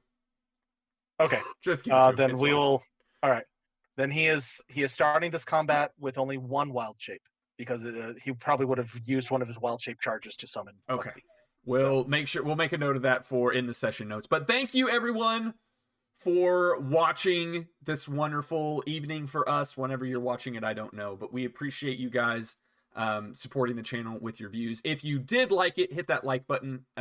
Subscribe to the channel if you aren't already. And we will be back next week with another session, jumping right into combat with a helmed horror. Thank you, Andrew and Jevin, for being here tonight. Thank you, Andrew, for pulling double duty. And yeah, we'll be back. We hope you. Thank you guys again. May you have a blessed rest of your day, and we'll see you in the next one. Bye bye. All right. Bye. Okay, hold on. Before we get started, I have some questions for you guys. I was testing some fantasy names, and I wanted to see how you guys would pronounce these. So, how would you pronounce TWI? With just TWI? Yeah, like TWI. Probably Twi. Twi. What about TWE? Tway. Twe. Twe. Twe. Twe. Okay. If you wanted to be Twee, I would do TWE. Or like Trey, but with a lisp. Twe. Yeah. Twe. Tway. Twe. What about TWU? Twu. Twu. Love. Twu love. Twu It's what love. brings us together today. What about TWA? Twa. Twa. Twa. All right, so what? That's I. E. U. I would A. advise against twa because it sounds like it's missing another consonant. Okay. Or it's just French for three. Yeah, that's what I was gonna say. Twa. All right, how would you pronounce TWO? Twa. But it should be two. Darn it! I was desperate. I was really trying to get you to go twelve, and I'm like, Twelve. really? Really? Not two? That's funny. Darn it! Like TWO. Why does that sound familiar? Yeah. All right, it's a number. It exists. Well done, Jevin. You've ruined my plans. Perfect.